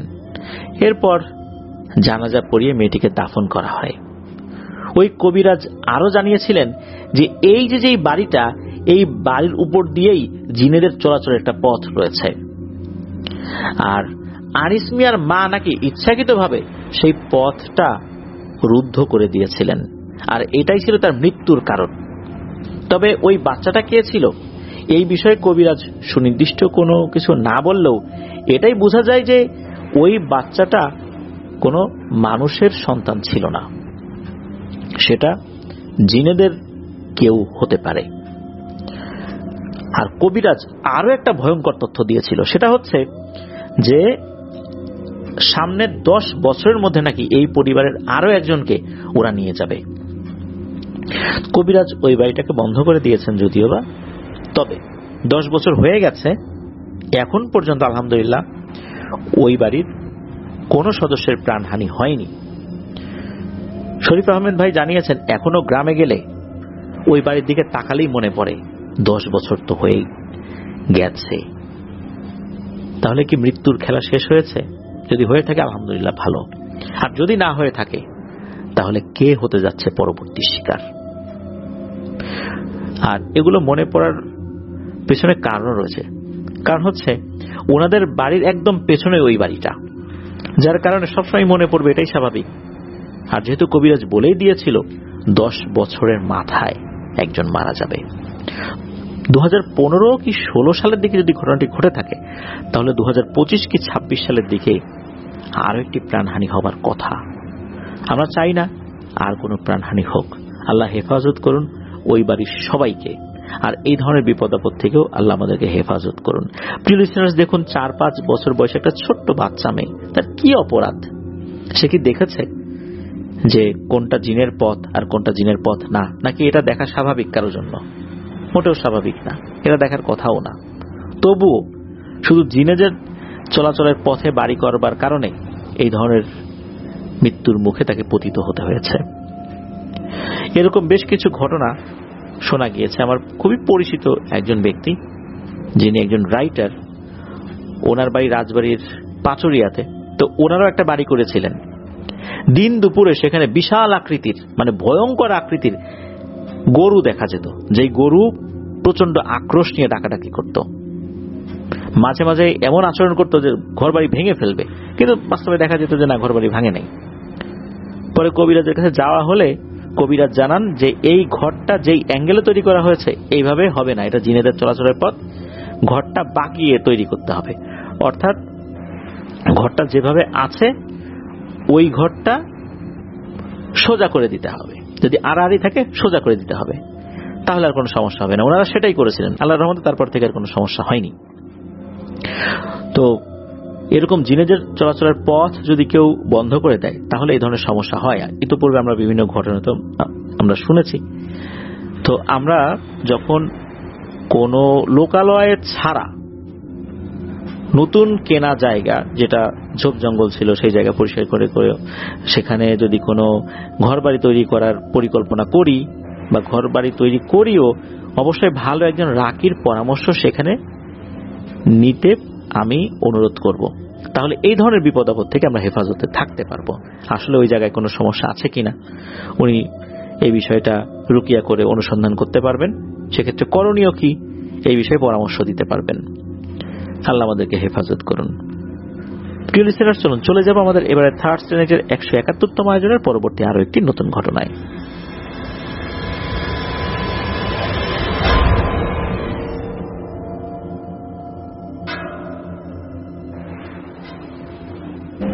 প্রিয় লিসেনার্স, এবারের ঘটনাটি আমরা যার কাছ থেকে পেয়েছি তার নাম মুস্তাফিজ। পেশায় উনি একজন মেকানিক্যাল ইঞ্জিনিয়ার।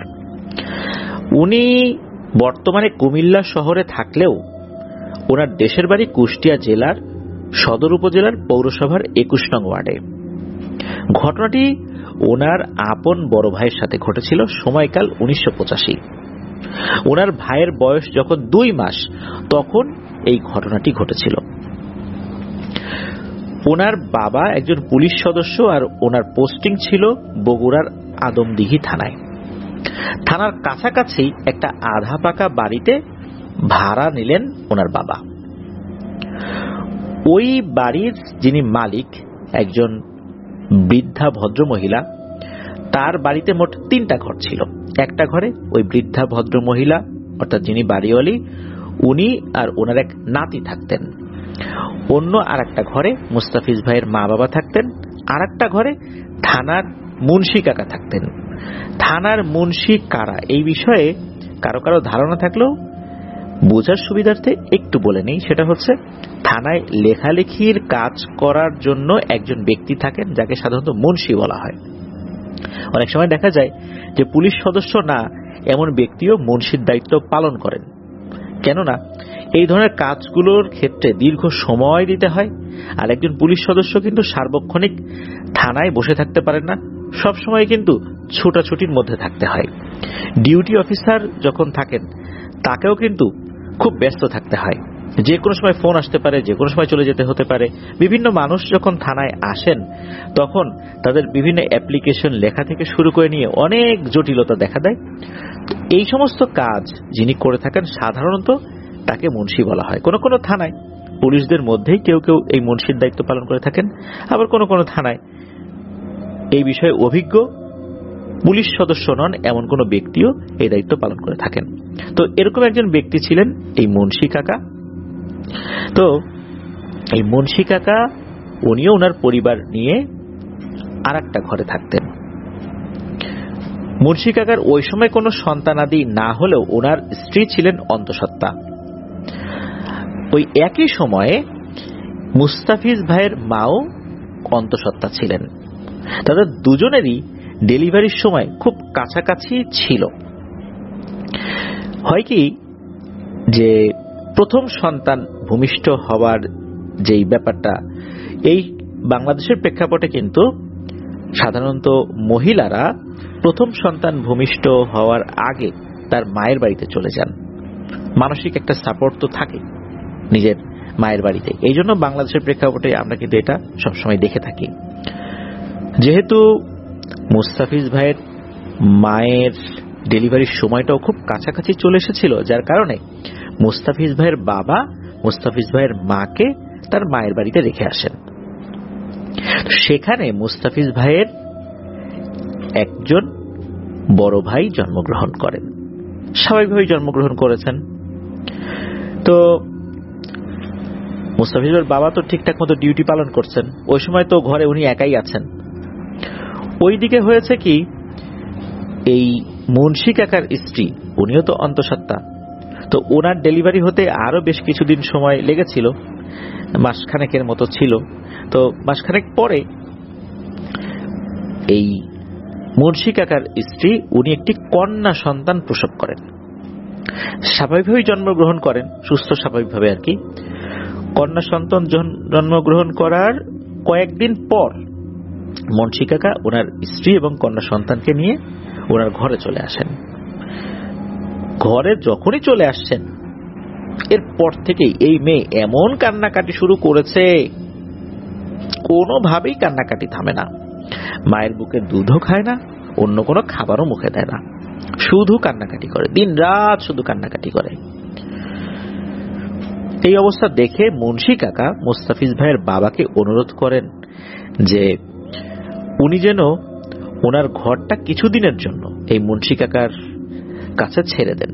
যেহেতু মুস্তাফিজ ভাইয়ের বাবা ওই সময় ঘরে একাই, অন্য কোনো লোক নাই, কেননা ওনার স্ত্রী মায়ের বাড়িতে চলে গেছেন, সেখানে তার স্ত্রীর একটি পুত্র সন্তান হয়েছে, আর এখানে একটি কন্যা সন্তান হয়েছে। বাচ্চাটা এরকম কান্নাকাটি করছে, এটা দেখে তো মুস্তাফিজ ভাইয়ের বাবারও খুব মায়া হয়। তো মুন্সি কাকা মুস্তাফিজ ভাইয়ের বাবাকে বলেছিলেন যে মনে হয় এই ঘরটাতে কোনো সমস্যা আছে, এই জন্যই অল্প কিছুদিনের জন্য এই ঘরটাতে, অর্থাৎ মুস্তাফিজ ভাইয়ের বাবা যে ঘরটা নিয়েছেন সেখানে তারা উঠতে চান। মুস্তাফিজ ভাইয়ের বাবা চিন্তা করলেন যে এ আর সমস্যা কি, উঠুক। উনি আবার আরেকটা জিনিস চিন্তা করলেন যে ওনার সন্তান যে হয়েছে, ওনার সন্তান হবার পর উনি ডিউটির চাপের কারণে বাড়িতে কিন্তু যেতে পারেন নাই। এই সুযোগে উনি ছুটি ম্যানেজ করে ফেলেন। ওই সময় কোন একটা প্রোগ্রাম বা কোন একটা বিশেষ একটা আয়োজন চলছিল ওনাদের থানায়, যার কারণে উনি কিন্তু ছুটি পান নাই। উনি ছুটি ম্যানেজ করেছেন আর চিন্তা করলেন যে তাহলে ওদেরকে ঘরের চাবিটা দিয়েই যাই, ওরা থাকুক না, সমস্যা কি। মুস্তাফিজ ভাইয়ের বাবা ওনার ঘরের চাবিটা দিয়ে উনি ছুটি কাটাতে আর বাচ্চাকে দেখতে চলে আসেন নিজের বাড়িতে। এরপরে আবার শ্বশুর বাড়িতে গেছেন সন্তানকে দেখার জন্য। অল্প কিছুদিন পর ফেরত চলে আসেন ওনার কর্মস্থলে, ছুটি শেষ। এসে শুনতে পান একটা দুঃখজনক খবর, মুন্সি কাকার সেই কন্যা সন্তানটি পৃথিবীর মায়া ত্যাগ করে চলে গেছে। আর যখন ঘরে ঢুকেছেন ওনার সন্তানকে নিয়ে, অর্থাৎ এই মুস্তাফিজ ভাইয়ের বড় ভাইকে নিয়ে, ঘরে ঢোকার সাথে সাথেই এই বাচ্চাও শুরু করেছে কান্নাকাটি। অথচ এই বাচ্চা একদম সুস্থ স্বাভাবিক ছিল, সে সব খাবার খাচ্ছিল, সব খাবার বলতে তার মায়ের বুকের দুধ ঠিকঠাক মতো খাচ্ছিল। হঠাৎ করে এরকম কান্নাকাটি, সে মায়ের বুকের দুধও খেতে চায় না, এরকম তো ছিল না। এই দৃশ্য দেখার পর ওই যে যিনি বাড়িওয়ালি ভদ্র মহিলা, উনি তখন এই মুস্তাফিজ ভাইয়ের বাবাকে বলেন যে তোমাদেরকে বললে তো তোমরা শোনো না, আমি এখন বলতেছি যেটা সেটা মনোযোগ দিয়ে শোনো। দ্রুত একজন হুজুর নিয়ে এসে এই বাড়ি বন্ধ করাও। আমি বৃদ্ধা একজন মহিলা, বাইরে যাওয়া সম্ভব না, আমার কথার কেউ পাত্তাই দেয় না, যার কারণে মেয়েটাকে এইভাবে চলে যেতে হইল। আমি যেটা বুঝছি তোমরা সেটা বোঝো না, দ্রুত কাউকে ডাকো। এদিকে মুস্তাফিজ ভাইয়ের বাবা বলেন যে বাড়ি বন্ধ করতে হবে কেন, আমরা নামাজ কালাম পড়ি, ঘরে কোরআন তেলাওয়াত করি, কোনো সমস্যা হবে না, এটা বলে দেন ওই ভদ্র মহিলাকে। তো ভদ্র মহিলা উনি আর বেশি কথা বাড়ান নাই। এদিকে সমস্যা প্রকট হতে থাকে, কোনোভাবেই যখন এই সমস্যার সমাধান হচ্ছে না, অনবরত কান্নাকাটি, দিব্যি ভালো থাকা বাচ্চাটা এই ঘরে ঢোকার সাথে সাথে এই ধরনের সমস্যা শুরু হয়ে গেল, এটা নিশ্চয়ই ভালো কিছু না। বাচ্চাটা এমন কান্নাকাটি শুরু করেছে, একটা পর্যায়ে এসে মুস্তাফিজ ভাইয়ের বাবা বুঝতে পারলেন কোন একটা অঘটন ঘটতে যাচ্ছে। তখন উনি স্থানীয় একটি মসজিদের ইমাম সাহেবকে ডেকে নিয়ে আসলেন। ইমাম সাহেব একটু ঝাড়ফুঁক করলেন, দেখলেন যে কোনো পরিবর্তন হলো না। তখন ইমাম সাহেব বললেন যে এটা আমার কাজ না, এখানে অন্য কোনো বিষয় রয়েছে। তখন ওই ইমাম সাহেব আর একজন কবিরাজের সন্ধান দিলেন। ওই কবিরাজের বাড়িতে মুস্তাফিজ ভাইয়ের বাবা বাইসাইকেল চালিয়ে গেলেন। ওই সময় একটা বাইসাইকেল ছিল, বাইসাইকেল নিয়েই আসা যাওয়া করতেন আর কি, থানা এবং বাড়িতে। উনি যখন ওই কবিরাজের বাড়িতে গিয়েছেন, গিয়ে দেখেন ওই কবিরাজ অনেক বৃদ্ধ। ওই কবিরাজকে সবকিছু খুলে বললেন। ওই কবিরাজ বললেন যে দেখো বাপু, আমার এখন অনেক বয়স হয়ে গেছে, এই সমস্ত কাজগুলো করতে গেলে অনেক দোয়া দুরূদ পড়তে হয়, আমার এখন এগুলো মনে থাকে না, এগুলো একটার সাথে আর একটা জড়িয়ে ফেলি, স্মৃতিশক্তি কমে গেছে, আর এগুলো করতে গেলে শরীরের এনার্জিও দরকার হয়, এখন আমার এই বয়সে আর এসব ধকল নিতে পারি না, আমি তো পারবো না। এদিকে মুস্তাফিজ ভাইয়ের বাবাও দেখলেন যে আসলেই এই লোকটা অনেক বৃদ্ধ, হাঁটাচলা করাই তার জন্য কষ্ট। তবুও বাবার মন তো মানে না, বাড়িতে সন্তান এভাবে চিৎকার করে কান্নাকাটি করছে, এদিকে আবার উনি আসতে চাইছেন না। একটা পর্যায়ে মুস্তাফিজ ভাইয়ের বাবা হাউমাউ করে কান্নাকাটি শুরু করে দেন ওই কবিরাজের সামনে। তখন কবিরাজের যেই পরিবারের সদস্যরা ছিলেন তারা বললেন, ঠিক আছে তুমি যাও, আল্লাহ ভরসা যাও, মানুষের উপকার করো, আল্লাহ হেফাজত করবেন, যতটুকু পারো করার চেষ্টা করো তোমার সাধ্যের ভিতরে থেকে। এরপর কবিরাজ বললেন ঠিক আছে যাই। কবিরাজ কিছু উপকরণ নিয়ে মুস্তাফিজ ভাইয়ের বাবার সাথে রওনা দিলেন। সাইকেলের পেছনে বসিয়ে মুস্তাফিজ ভাইয়ের বাবা ওই কবিরাজকে ওই বাড়িতে নিয়ে আসেন। ওই বাড়িতে নিয়ে আসার পর কবিরাজ মুস্তাফিজ ভাইয়ের বড় ভাইকে দেখেই বললেন, বুঝতে পারছি ঘটনাটা কি হয়েছে, কিন্তু অনেক দেরি হয়ে গেছে বলে মনে হচ্ছে, তারপরও আল্লাহ ভরসা আমি চেষ্টা করছি। এরপর উনি একটি বাটি নেন, বাটির মধ্যে কিছু পানি নেন, কিছু দোয়া দুরূদ পড়ে ওই পানির উপর ফু দেন। ফু দেওয়ার পর ওই বাটিটা মুস্তাফিজ ভাইয়ের মায়ের সামনে নিয়ে বলেন, দেখো তো মা, পানির মধ্যে তুমি কিছু দেখতে পাচ্ছ কিনা? ওর মা বলেন, না তো আমি কিছু দেখতে পাচ্ছি না। কথাটা শোনার পর ওই কবিরাজ কিছুটা চিন্তিত হলেন। এরপর আবার বেশ কিছুক্ষণ দোয়া দুরূদ পড়ে ওই পানির উপর ফু দিলেন। এবারে ওই বাটিটা মুস্তাফিজ ভাইয়ের মায়ের সামনে ধরে বললেন, দেখো তো মা, তুমি এবার কিছু দেখতে পাচ্ছ কিনা? এবার ওই পানির দিকে তাকানোর সাথে সাথে মুস্তাফিজ ভাইয়ের মা আঁতকে উঠলেন। উনি বলেন, হ্যাঁ হ্যাঁ আমি দেখতে পাচ্ছি। শেয়ালের মতো মুখ একটা প্রাণী, কিন্তু শরীরটা বাঘের মতো আমার দিকে তাকিয়ে আছে।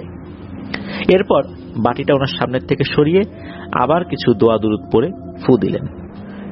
এবার বাটিটা ওনার সামনে ধরে বললেন, অর্থাৎ মুস্তাফিজ ভাইয়ের মায়ের সামনে ধরে বললেন, দেখো তো মা, এখন তুমি কিছু দেখতে পাচ্ছ কিনা? তখন মুস্তাফিজ ভাইয়ের মা বলছেন, একটা সাদা শাড়ি পরা মহিলা আমার বাচ্চাকে কোলে করে কোথায় যেন নিয়ে যাচ্ছে। এরপর বাটিটা ওনার সামনে থেকে সরিয়ে ওই কবিরাজ বলেন, আলহামদুলিল্লাহ সমস্যা কেটে গেছে। এই যে পানিটা, এই পানিটা এখন হালকা গরম পানির সাথে মিশিয়ে তোমার বাচ্চাকে এখনই গোসল করিয়ে দাও। এরপর তুমি বাচ্চাটাকে বুকের দুধ খাওয়ানোর চেষ্টা করো, ইনশাআল্লাহ বাচ্চাটা স্বাভাবিকভাবেই খাবার খাবে। তখনই সেটা করা হলো। আজব ব্যাপার, সাথে সাথে বাচ্চার কান্নাও থেমে গেল। বাচ্চা খুব ক্ষুধার্ত ছিল, মায়ের বুকের দুধ খাওয়া শুরু করলো, একদম স্বাভাবিক হয়ে গেল। কিন্তু ঘটনা কি এখানেই শেষ? না, এখানেই শেষ না। অন্য আর একটা ভয়ঙ্কর ঘটনা শুরু হয়ে গেল। আর এই ঘটনা ঘটা শুরু হলো এই মুন্সি কাকার স্ত্রীর সাথে। সন্তান হারিয়ে উনি মানসিকভাবে বিপর্যস্ত ছিলেন, কিন্তু উনি মানসিকভাবে বিপর্যস্ত হলেও পাগল হয়ে যান নাই। মানসিক স্থিরতা কিন্তু তার মধ্যে ছিল। ওনার ভেতরে মানসিক অস্থিরতা সৃষ্টি হয়ে গেল। এবার পাগলামি ভাব শুরু হয়ে গেল। কয়েকদিনের মধ্যে এমন আচরণ শুরু করলেন যে এটাকে পাগল ছাড়া কিছু বলা যায় না। উনি দৌড়ে ঘর থেকে বেরিয়ে ওনাদের বাসা থেকে কিছুটা দূরে একটা বট গাছ ছিল, ওই বট গাছের নিচে একটা কালী মন্দির ছিল। ওই মন্দিরের সামনে গিয়ে বসে পড়তেন আর জিহ্বাটা অনেকখানি বের করে বিশেষ একটা অঙ্গভঙ্গি করতেন, যেটা দেখলে যে কেউ ভয় পেত। আর উনি ওনার শরীরে কাপড়ই রাখতে চাইতেন না, এমন একটা অবস্থা। শেষ পর্যন্ত ওনাকে ঘরের মধ্যে বেঁধে রাখতে হয়েছিল। মুন্সি কাকা তো এই বিষয়টা নিয়ে খুব পেরেশানিতে পড়ে গেলেন, কেন এমনটা হলো, বাচ্চাটা মারা গেল এভাবে। আবার ওনার স্ত্রীর এই অবস্থা। তখন এই মুস্তাফিজ ভাইয়ের বাবা পরামর্শ দিলেন, তুমি দ্রুত ওই কবিরাজের কাছে যাও। কবিরাজের কাছে যাবার পর তুমি দেখো যে তাকে রাজি করিয়ে চিকিৎসা করাতে পারো কিনা তোমার স্ত্রীর। তখন মুন্সি কাকা ওই কবিরাজের কাছে গেলেন। কবিরাজ সবকিছু শোনার পরে বললেন যে এই ছেলে বাচ্চা যেটা, এই ছেলে বাচ্চাটার উপর প্রভাব বিস্তারটা খুব বেশি দূর করতে পারেনি বলেই আল্লাহর রহমতে উনি এই সমস্যার সমাধান করতে পেরেছিলেন। কিন্তু এই মুন্সি কাকার স্ত্রীর উপর যে ভয়ঙ্কর প্রভাব বিস্তার করেছে, এই জিনিসটা ছাড়ানোর জন্য যে ধরনের শারীরিক সক্ষমতা প্রয়োজন এই মুহূর্তে ওনার সেটা নেই। তবে উনি নওগাঁর একজন হিন্দু কবিরাজের সন্ধান দিয়েছিলেন। মুন্সি কাকাকে বলেছিলেন যে তুমি ওইখানে যাও, আমার কথা বলো, বলে যে আমি পাঠাইছি। মুন্সি কাকা নওগাঁর সেই হিন্দু কবিরাজের কাছে যান। হিন্দু কবিরাজ সবকিছু শোনেন। কিছুটা সময় নিয়ে উনি বললেন যে অনেক দেরি হয়ে গেছে, তোমার স্ত্রীর উপরে ভয়ঙ্কর এক পিশাচিনী ভর করেছে, আর এই পিশাচিনী ওই কালী মন্দিরের পাশে থাকা বট গাছে থাকে। ওই কবিরাজ আরো এমন কিছু তথ্য দিলেন যা রীতিমতো শিউরে ওঠার মতো। তথ্যগুলো এরকম যে এই যে মুন্সি কাকা আর ওনার স্ত্রী, ওনারা বেশ অপরিচ্ছন্ন থাকতেন, ঘর বাড়িও নোংরা করে রাখতেন।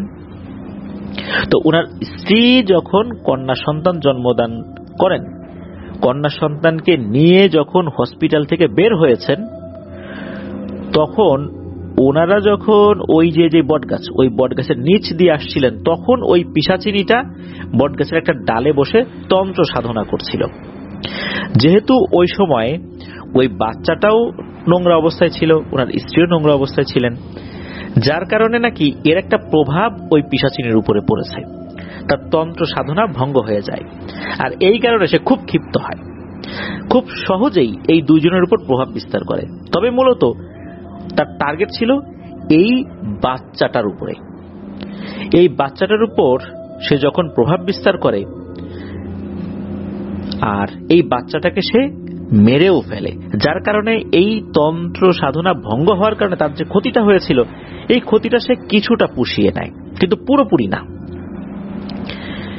সে যখন ওই বাচ্চাটাকে হত্যা করলো, সে ওত পেতে থাকলো যে কিভাবে অন্য ভাবে তার ক্ষতিটা পুষিয়ে নেওয়া যায়। আর এই ক্ষতিটা পুষিয়ে নেওয়ার জন্য আরেকটা বাচ্চার প্রাণহানি হওয়া আবশ্যক ছিল। এর মধ্যে কি হয়েছে, এই যে মুস্তাফিজ ভাইয়ের বাবা এবং মা, ওনারা তো চলে আসছেন মুস্তাফিজ ভাইয়ের বড় ভাইকে নিয়ে। মুস্তাফিজ ভাইদের যে ঘরটা ছিল ওই সময়, ওই ঘরটাতে তো ওই মুন্সি কাকা ওনার পরিবার নিয়ে কয়েকদিন ছিলেন। ওনারা যখন ওই ঘরটা ছেড়ে গেছেন, যেহেতু ওনার মেয়ে মারা গেছে, তো ওই ঘরটা যে ওনারা পরিষ্কার পরিচ্ছন্ন করবেন এমন মানসিক অবস্থাও তো ওনাদের ছিল না। ওই ঘরটাতে ঢোকার সাথে সাথেই ওই যে দুষ্টু পিশাচিনীটা, সে তখন এই মুস্তাফিজ ভাইয়ের ভাইয়ের উপর প্রভাব বিস্তার করার সুযোগ পেয়ে যায়। আর এই কারণেই মুস্তাফিজ ভাইয়ের ভাই এই সমস্যার মধ্যে পড়ে গিয়েছিল। তো কবিরাজ এসে তো এই সমস্যার সমাধান আল্লাহর রহমতে করতে পারলেও, যেহেতু ওই পিশাচিনীর টার্গেটটা ফিল আপ হলো না, সে এই বাচ্চাটার কোনো ক্ষতি করতে পারলো না, এই রাগটা গিয়ে পড়ে হচ্ছে এই মুন্সি কাকার স্ত্রীর উপরে। সে তখন তাকে মেরে ফেলার জন্য চেষ্টা করতে থাকে। ওই হিন্দু তান্ত্রিক এটাও বললেন যে অনেকটা ক্ষতি সে ইতোমধ্যে করে ফেলেছে, তবুও উনি চেষ্টা করবেন তুলা রাশির একজন লোককে ডেকে তার উপর ওই জিনটাকে হাজির করানোর। উনি চেষ্টা করেন, সফলও হন, ওই জিনটাকে তুলা রাশির ওই ব্যক্তির উপরে হাজির করান। হাজির করার পর ওই জিনটাকে বলেন যে এটা সমাধান কি। জিনটা তেমন কোনো প্রশ্নের উত্তর না দিয়েই নাকি সরাসরি সে চলে যায়। তো ওই হিন্দুতান্ত্রিক বললেন যে এত কঠোর বন্ধনী দেওয়ার পর এই জিনটা এখান থেকে বের হয়ে গেল, তার মানে এটা সাধারণ কোনো শক্তিশালী জিন না, এটা খুবই শক্তিশালী কোনো পিশাচিনী জিন। তো এটা যখন হলো, মুন্সি কাকা মন খারাপ করে ফেললেন। তবে ওই হিন্দুতান্ত্রিক বললেন যে আপনি বাড়িতে চলে যান, আমি কোনো সমাধান যদি বের করতে পারি আপনাকে জানাবো। মুন্সি কাকা মন খারাপ করে বাড়িতে চলে আসেন। কয়েকদিনের মাথায় লোক মারফত খবর পাঠান। তখন তো মোবাইল ফোন এরকম ছিল না, আর থানাতে ল্যান্ড ফোন ছিল। ওই ল্যান্ড ফোনের নাম্বারটা ওনাকে দিয়ে আসা হয়েছিল। ওই ল্যান্ড ফোনে ফোন করেছিলেন, ফোন করে ওই মুন্সি কাকাকে ওখানে যেতে বলেছিলেন। তো মুন্সি কাকা উনি ছুটি নিয়ে যান। সেখানে যাওয়ার পর ওই হিন্দু তান্ত্রিক জানান যে উনি ওই পিশাচিনীটার সাথে যোগাযোগ করতে সক্ষম হয়েছিলেন আর একটা সমাধান বের করেছেন। তবে এই সমাধানটা উনি নিজে করতে পারবেন না, এটা করতে হবে মুন্সি কাকাকে। সেটা কি? সেটা হচ্ছে একটা পাঠা বলি দিতে হবে। আর এই বলি দেওয়ার প্রক্রিয়াটা এমন একটা পদ্ধতি, প্রিয় লিসেনার্স, সঙ্গত কারণে আমি বিষয়গুলো বলছি না, কারণ এটা খুবই স্পর্শকাতর একটা জিনিস। এটা এমন স্পর্শকাতর যে একজন মুসলিম হিসাবে সেটা করা মোটেও সম্ভব নয়। হ্যাঁ, উনি অপরিচ্ছন্ন থাকেন, সেটা অন্য একটা হিসাব, কিন্তু এই কাজটি উনি করতে পারবেন না। উনি ওই তান্ত্রিককে জানিয়ে দেন যে না, এটা করা সম্ভব না, এটা আমার দ্বারা কোনোভাবেই হবে না। প্রয়োজনে আমি আমার স্ত্রীকে কুরবানি করতে রাজি আছি, নিজের জীবনকেও কুরবানি করতে রাজি আছি, তবু আমি এই কাজটি করব না। হিন্দু তান্ত্রিক বললেন এটাই সমাধান ছিল, যেহেতু আপনি করতে চাচ্ছেন না, এই বিষয়ে তো আমি আর কিছু বলতে পারবো না, তাহলে আপনি অন্য কাউকে দিয়ে এই সমস্যার সমাধান করানোর চেষ্টা করতে পারেন। তো মুন্সি কাকা ওখান থেকে চলে আসেন। উনি এই বিষয়ে কারোর সাথে পরামর্শ করেনও নাই। এই ঘটনার কয়েকদিনের মাথায় মুন্সি কাকার স্ত্রী অসুস্থ হয়ে মারা যান। আর মারা যাওয়ার পূর্বেও কিন্তু ওনার ভিতর পাগলামি ভাবটা ছিলই। এর মধ্যে উনি আবার অসুস্থ হয়ে গিয়েছিলেন। আর আল্লাহর রহমতে ওই যে বৃদ্ধ কবিরাজ, উনি সহজেই সমস্যাটা সমাধান করতে পেরেছিলেন, কারণ এই মুস্তাফিজ ভাইয়ের বাবা মা দুজনই নামাজ কালাম পড়েন, কোরআন তেলাওয়াত করেন। এই কারণে ওই দুষ্টু পিশাচিটা জাদু মন্ত্র করে খুব বেশি ক্ষতি করতে পারে নাই। মোটামুটি সহজ পদ্ধতিতেই মুস্তাফিজ ভাইয়ের বড় ভাইকে ছেড়ে চলে যেতে বাধ্য হয়েছিল। তো এটি ছিল ঘটনা। প্রিয় লিসেনার্স, এই যে ঘটনাটি আপনারা শুনলেন, এই ঘটনার মাধ্যম দিয়ে আমরা বেশ কিছু বিষয় কিন্তু বুঝতে পারি। সেটা হচ্ছে যে সন্তান ভূমিষ্ঠ হবার পর তাকে নির্দিষ্ট কিছু দিন এলোমেলো জায়গায় নিয়ে যাওয়া যাবে না। এই ধরনের কোনো গাছ বা এই ধরনের এমন কোনো প্লেস যেখানে জিন পরীদের আনাগোনা রয়েছে, এমন কোনো জঙ্গলের মতো জায়গা, ফাঁকা জায়গা, এই জায়গাগুলোতে নেওয়া যাবে না। বাচ্চা ভূমিষ্ঠ হবার পর কিন্তু দেখা যাচ্ছে যে বাচ্চাকে রোদে রাখতে হয় ভিটামিন ডি এর কারণে, না হলে জন্ডিস হওয়ার একটা সম্ভাবনা থেকে যায়। জন্ডিস হয়ও, বাচ্চা ভূমিষ্ঠ হওয়ার পর কিছুটা জন্ডিসের ভাব কিন্তু থাকে, তখন রেগুলার রোদে দিতে হয়। এই রোদে দেওয়ার ক্ষেত্রেও কিছু সময় মেনটেন করা জরুরি। একদম সূর্য মাথার উপর যখন থাকে তখন এই বাচ্চাদেরকে রোদে দেওয়া উচিত নয়। আর তাছাড়া ডাক্তাররা তো বলেই দেন নির্দিষ্ট কিছু সময়, এই সময়গুলোতে দিতে, তখন ভিটামিন ডিটা বাচ্চাদের শরীরে বেশি আসে। তবে এক্ষেত্রে এই ধরনের সমস্যা এড়ানোর জন্য আমরা কি করতে পারি? যেটা করতে পারি, আমাদের সবার বাড়িতেই তো মোটামুটি স্মার্টফোন আছে। স্মার্টফোনে আমরা সূরা বাকারা পাশে ছেড়ে দিয়ে যদি রোদে রাখি, আল্লাহর রহমতে আশা করা যায় যে কোনো দুষ্টু জিনের প্রভাব এই বাচ্চাদের উপর পড়বে না। আর বাচ্চাদের আনা নেওয়ার ক্ষেত্রে সময়, স্থান, নোংরা জায়গা, এই বিষয়গুলো আমরা খেয়াল রাখব। এই বিষয়ে আমি একটি কথা না বললেই নয়। সেটি হচ্ছে যে বছর দেড়েক আগে আমি আমার পরিবারকে নিয়ে ধানমন্ডি লেকের কাছে যাই। তখন সন্ধ্যা হয়ে যাচ্ছিল, চলে আসব। তো আমরা যেই পথ দিয়ে আসছিলাম, ধানমন্ডি লেকের পাশ দিয়ে, লেকের উপরে একটা ওয়াকওয়ে তৈরি করা হয়েছে। আপনারা খেয়াল করবেন যে ধানমন্ডি লেকের পাশে কিন্তু একটা ডাস্টবিনের মতো রয়েছে, বড় একটা ডাম্পিং স্টেশন আর কি। অনেক জায়গার নোংরা আবর্জনা এসে ওখানে রাখে, এরপর সিটি কর্পোরেশনের গাড়িতে করে দূরে নিয়ে যায়, আমিন বাজারের দিকে নিয়ে ফেলে দেয়। ওই ওয়াকওয়েটা কিন্তু এই ডাম্পিং স্টেশনের পেছন দিয়ে এসেছে, পেছন দিয়ে এসে যে ধানমন্ডি 32-এর যে বাস স্ট্যান্ড, যেটা ওখানে এসে শেষ হয়েছে। ওই সময়ে আমি যখন ওই দিক দিয়ে হেঁটে এসেছি আমার বাচ্চাকে কোলে নিয়ে, বাচ্চার মাও ছিল সাথে, এরপর থেকেই আমার বাচ্চা মারাত্মকভাবে কান্নাকাটি শুরু করে দেয়। আমি দীর্ঘ সময় নিয়ে ঝাড়ফুঁক করি, আমি যতটুকু জানি আল্লাহর রহমতে ঠিক হয়ে গিয়েছিল। দেখুন, সন্ধ্যার পরে ওই জায়গা দিয়ে হেঁটে এসেছিলাম, আমি কিন্তু খুব একটা বেশি খেয়াল করিনি যে কোন দিক দিয়ে আসছি। সন্ধ্যা নেমে এসেছিল, তাড়াতাড়ি হেঁটে এসেছি, খেয়াল করিনি। আমার পরে মনে পড়েছিল আমার এইটুকু ভুলের কারণে এই ধরনের সমস্যা হয়েছে এই শহর এলাকাতেই। তাহলে বুঝতেই পারছেন যে ছোট বাচ্চাদেরকে এই সময়গুলোতে যে আমরা বিভিন্ন জায়গা দিয়ে মুভ করি, তাদেরকে নিয়ে মুভ করি, নিজেরা কোলে নিয়ে যাচ্ছি, এই বিষয়গুলো কিন্তু আমাদেরকে সতর্ক থাকতে হবে। আপনাদেরকে ঘটনার মধ্যে এত বিষয়গুলো বলি যে এইভাবে সতর্ক থাকতে হবে, ওইভাবে সতর্ক থাকতে হবে। আমি নিজেই কিন্তু অসতর্ক হয়ে এই কাজটি করে ফেলেছিলাম, যার কারণে আমার বাচ্চাকে কিন্তু ভুগতে হয়েছে, কষ্ট পেতে হয়েছে। সরাসরি হয়তোবা জিনের আসর না পড়লেও দূর থেকেও কিন্তু ওরা নজর দেয়। এই বিষয়টা আমি নিজে বছরখানেক আগে ফেস করেছি।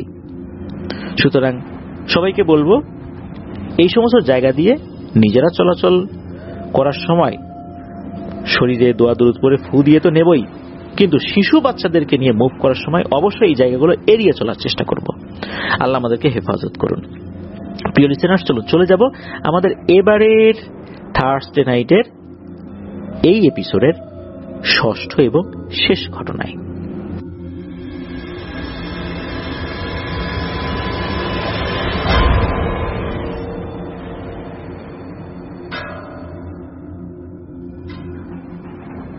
প্রিয় লিসেনার্স, ফিরে এলাম আমরা আমাদের এবারে থার্সডে নাইটের 171তম আয়োজনের ষষ্ঠ এবং শেষ ঘটনায়।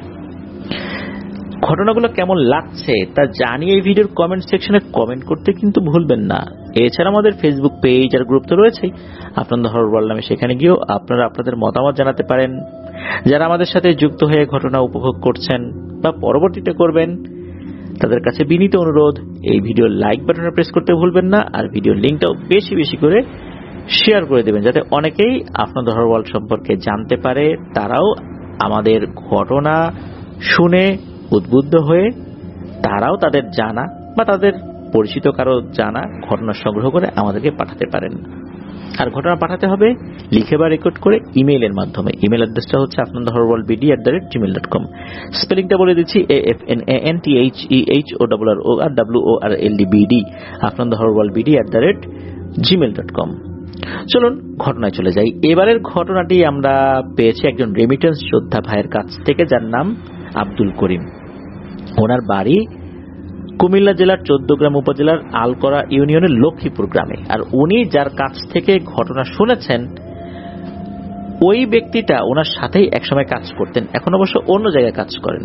আর আব্দুল করিম ভাই বর্তমানে রয়েছেন সৌদি আরবের আভা শহরে। আর যার কাছ থেকে উনি ঘটনা সংগ্রহ করেছেন তার নাম হচ্ছে জমির হোসেন।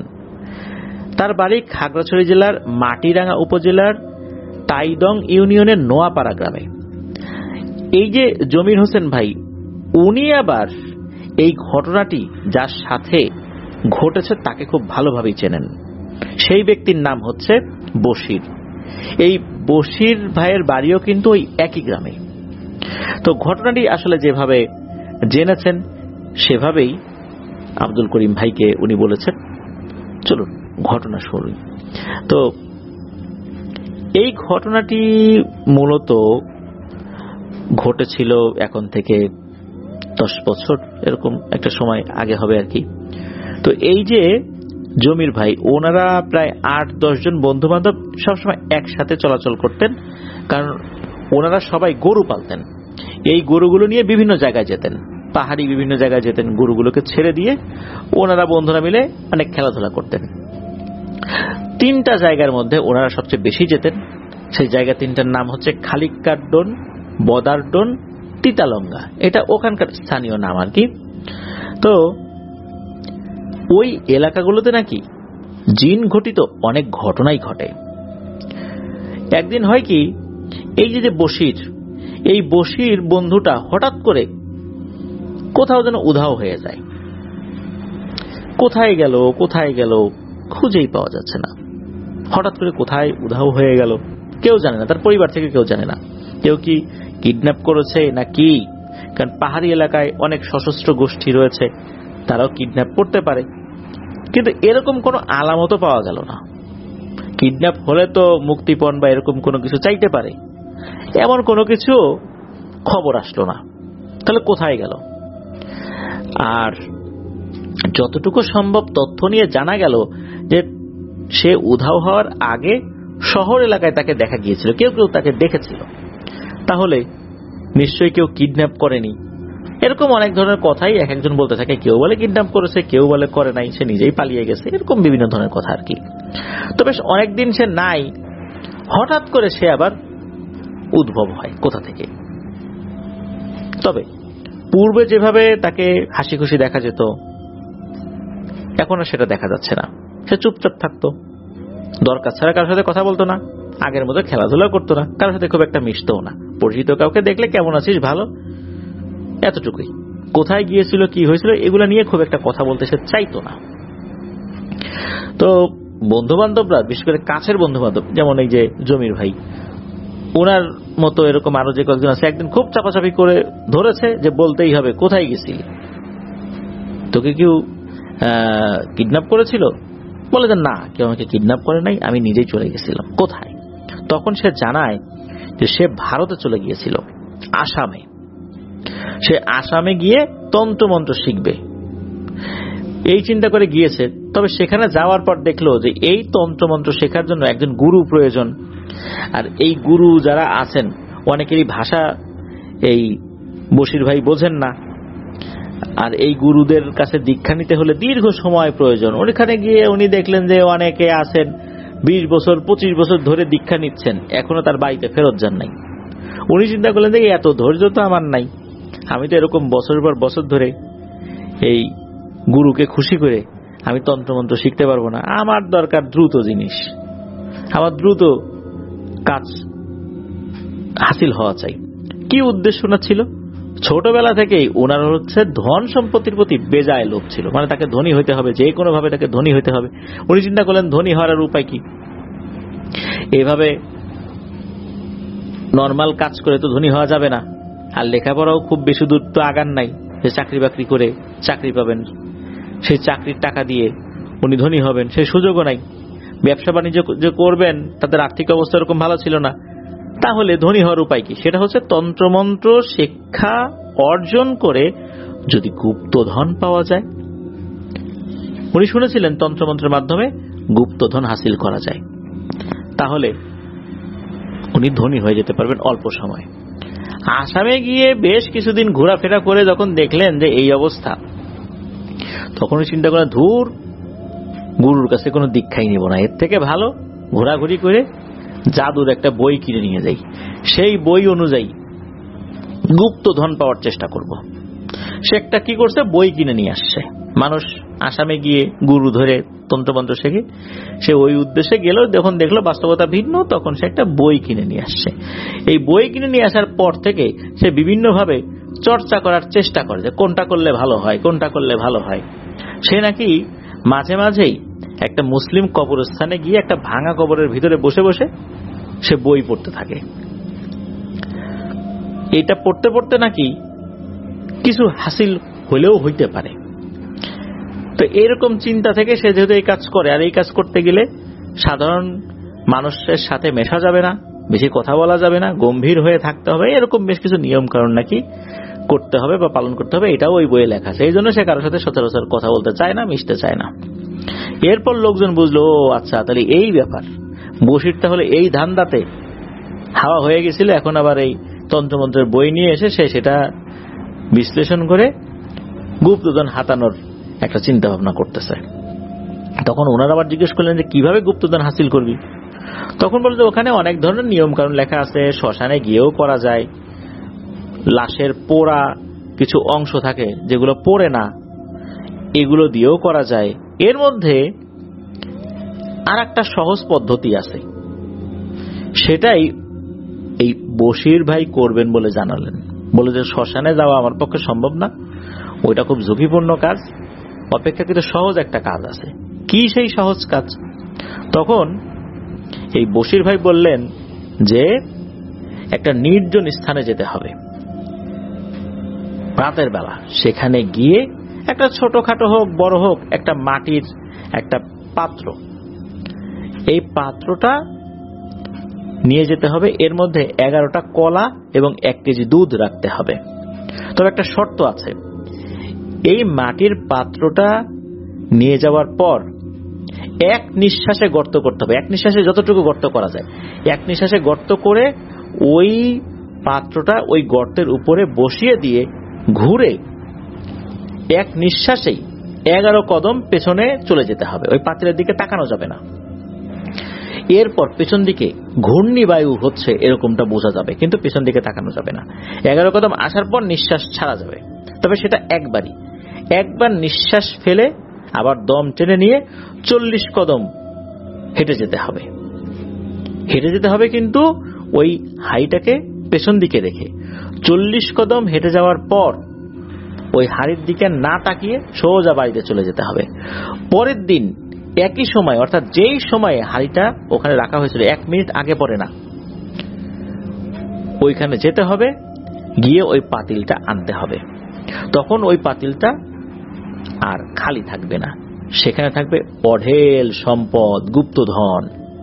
এইটা নাকি ওই বইয়ে লেখা আছে। এইগুলো যখন ওই বশির ভাই জানতে পারছেন, তখন তার লোভ আরো বেড়ে গেল। ওই শ্মশানে গিয়ে মৃতদেহের অবশিষ্টাংশ এগুলো নিয়ে গুপ্তধন হাসিল করা, এটা খুবই ঝুঁকিপূর্ণ। এর থেকে এটাই ভালো না যে হাড়ি রেখে আসবে, পরের দিন এসে দেখবে যে সব টাকা পয়সায় পূর্ণ হয়ে গেছে বা সোনা দানায় পূর্ণ হয়ে গেছে। এটাই তো অপেক্ষাকৃত সহজ।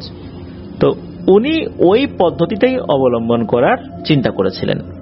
প্রিয় লিসেনার্স, এখানে আরো কিছু বিষয় রয়েছে, সঙ্গত কারণে আমি সেগুলো বলছি না, কারণ অনেকেই এটাই উৎসাহিত হয়ে এই কাজটি করার দুঃসাহস দেখাতে পারেন, যার কারণে আমি কিছু বিষয় কিন্তু অ্যাভয়েড করে গিয়েছি। তো যাই হোক, উনি এই কাজটি সত্যি সত্যি করতে গিয়েছিলেন পরবর্তীতে আর কি। মানে এটা তো প্রথম দিকে বলেছেন, এই আমাদেরকে যিনি ঘটনা দিয়েছেন তার যিনি কলিগ ছিলেন, অর্থাৎ এই যে জমির ভাইয়ের কাছে তো বশির ভাই বলেছেন। পরবর্তীতে এই যে যেই বশির ভাই, উনি সত্যি সত্যি এই কাজটি করতে গিয়েছিলেন। তবে এই কাজটি করতে গিয়ে পড়েছিলেন ভয়ঙ্কর এক বিপদে। সেটি কেমন? সেটি হচ্ছে, উনি ঠিক এক রাতের বেলা এরকম মাটির একটা হাঁড়িতে 11টা কলা, 1 কেজি দুধ এগুলো নিয়ে বেরিয়েছেন। বেরোনোর পর উনি একটি নির্জন স্থানে গিয়েছেন, হাতে একটা কোদাল নিয়ে গেছেন, একটু দমটা বেশি করে নিয়ে হাঁড়িটা এক পাশে রেখে মাটির উপরে কয়েকটা কোপ দিয়েছেন কোদাল দিয়ে। ওই কয়েকটা কোপে যতটুকু মাটি সরে আর কি, সামান্য একটু গর্ত হয়, যেহেতু নিঃশ্বাস ছাড়া যাবে না। আবার কোদাল দিয়ে কোপ দিতে গেলে ফুসফুসের উপর চাপ পড়ে যদি নিঃশ্বাস একটু বেরিয়ে যায়, তাহলে আরো ভয়ঙ্কর ঘটনা ঘটতে পারে। এই জন্য খুব সতর্ক থাকতে হবে। তো উনি যখন এই কাজটি করেছেন, অর্থাৎ কোদাল দিয়ে কোপ দিয়েছেন, এরপর হাড়িটা ওখানে রেখে পেছন দিকে যখন সরেছেন, মানে ঘুরে তো 11 কদম আসবেন, ওই 11 কদম আর আশা লাগে নাই। হঠাৎ করে পেছন থেকে ভয়ঙ্কর ভাবে ওনাকে আঘাত করা হয়। পেছন যে ঘূর্ণিবায়ু হবে এরকম কোনো কিছু না, সরাসরি ওনাকে আঘাত করছে। আর এরপর শক্ত হাত, এরকম হাত যদি কারো পিঠের উপর পড়ে জোরে জোরে, কেমন আঘাত লাগতে পারে, কেমন ব্যথা লাগতে পারে, ওই রকম মনে হচ্ছে। উনি দেখছেনও না যে আসলে এই কাজটা কে করছে, তবে এতটুকু বুঝতে পারছেন এটা মানুষের কোনো হাত হতে পারে না, এতটুকু ওনার কাছে মনে হচ্ছিল। এরকম পেছন থেকে মারতে মারতে কাছাকাছি থাকা একটা ঝর্ণার কাছে নিয়ে যায় এরা, মানে ধাক্কাতে ধাক্কাতে। ওই জায়গাটাতে 4টা ঝর্ণা রয়েছে, মানে ছোট ছোট 4টা ঝর্ণা বা ছড়া রয়েছে। 4টা ঝর্ণার পানি আবার এক জায়গায় এসে পড়ে। তখন অবশ্য ঝর্ণার পানি ওভাবে পড়ছিল না, মানে খুবই কম, ওরকম পানি নিচ পর্যন্ত ওভাবে আসছিল না। ওই অবস্থাতে নাকি এই বশির ভাইয়ের মাথাটা ওই কাদার মধ্যে চেপে ধরে ঢুকিয়ে দেয়, এরপর চলে যায় ওই অশরীরীগুলো। বশির ভাইয়ের তো সেন্স নাই, হারিয়ে গেছে। এর মধ্যে কি হয়েছে, যে ওনার কিছুক্ষণ পরে সেন্স আসছে, মাথাটা এমন ভাবে ঢুকিয়েছে, ওই জায়গাটা কাদা থাকলেও শক্ত ছিল আর কি, ওনার নাকটা কাদার মধ্যে ঢোকে নেই, যার কারণে উনি নিঃশ্বাস নিতে পেরেছিলেন। ওনার যখন জ্ঞান আসে উনি মাথাটা বের করেন, তখন আবার বৃষ্টি শুরু হয়েছে। আর বৃষ্টি যেহেতু শুরু হয়েছে, পাহাড়ের গা থেকে পানি ওই ঝর্ণা দিয়ে বেরিয়ে ওই জায়গায় এসে পরে উনি মাথাটা বের করার পর খালি একটু পানির টাচ পেয়েছিলেন, পানি থেকে মাথাটা একটু দূরে সরিয়ে রেখেছেন, এরপর ওনার কিছু মনে নাই। 4 দিন পর নাকি লোকজন ওনাকে খুঁজে পায়। কিভাবে? ওই জায়গাতে তো লোকজন সচরাচর যায় না, কারো গরু হারিয়ে গিয়েছিল, ওখানে তো অনেকে গরু পালে পাহাড়ি এলাকায়, গরু হারিয়ে গেছে, গরু খুঁজতে খুঁজতে ওই ঝর্ণার দিকে গিয়েছে, কারণ গরু হয়তো পানি খেতে পারে, পিপাসা লাগতে পারে, ওই ঝর্ণার ওই দিকে যেতে পারে ওখানে পানি খাওয়ার জন্য। এই জন্য ওই দিকে যাওয়ার পর ওখানে বশির ভাইকে অজ্ঞান অবস্থায় পায়। তাও সেটা এই ঘটনা 4 দিনের মাথায় নাকি। ওখান থেকে বশির ভাইকে উদ্ধার করে নিয়ে আসা হয়। এরপর ওনার শারীরিক অবস্থা আস্তে আস্তে খারাপ হতে থাকে। তখন কিন্তু ওনার সেন্স ছিল মোটামুটি, টুকিটাকি কবিরাজি যারা জানে তাদেরকে দেখানো হলেও তারা কিছু বলতে পারে নাই। এরপর একজন তান্ত্রিকের সন্ধান পাওয়া যায়, যে ওই আসামে গিয়ে সে তন্ত্রমন্ত্র শেখে, আর তার বাড়ি হচ্ছে কুমিল্লা। তো সৌভাগ্যজনকভাবে ওই সময় সে কুমিল্লাতে অবস্থান করছিল, মানে কিছুদিন জন্য আসছে, ওস্তাদের অনুমতি নিয়ে আবার সে যাবে ওখানে।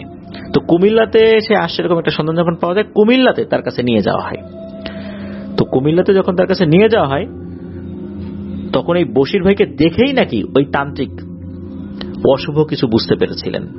ওই সময় কিছু বলেন নাই, তান্ত্রিক একটি বৃত্ত এঁকে তার মধ্যে ওই বশির ভাইকে বসান এবং বিভিন্ন ধরনের মন্ত্র পড়ে এক গ্লাস পানির সামনে রেখে এক হাতের মুঠোয় কিছু বালু নিয়ে মন্ত্র পড়ে ওই গ্লাসের উপর যখনই ছুঁড়ে মেরেছে, বিকট আওয়াজে ওই গ্লাসটা ভেঙে যায়।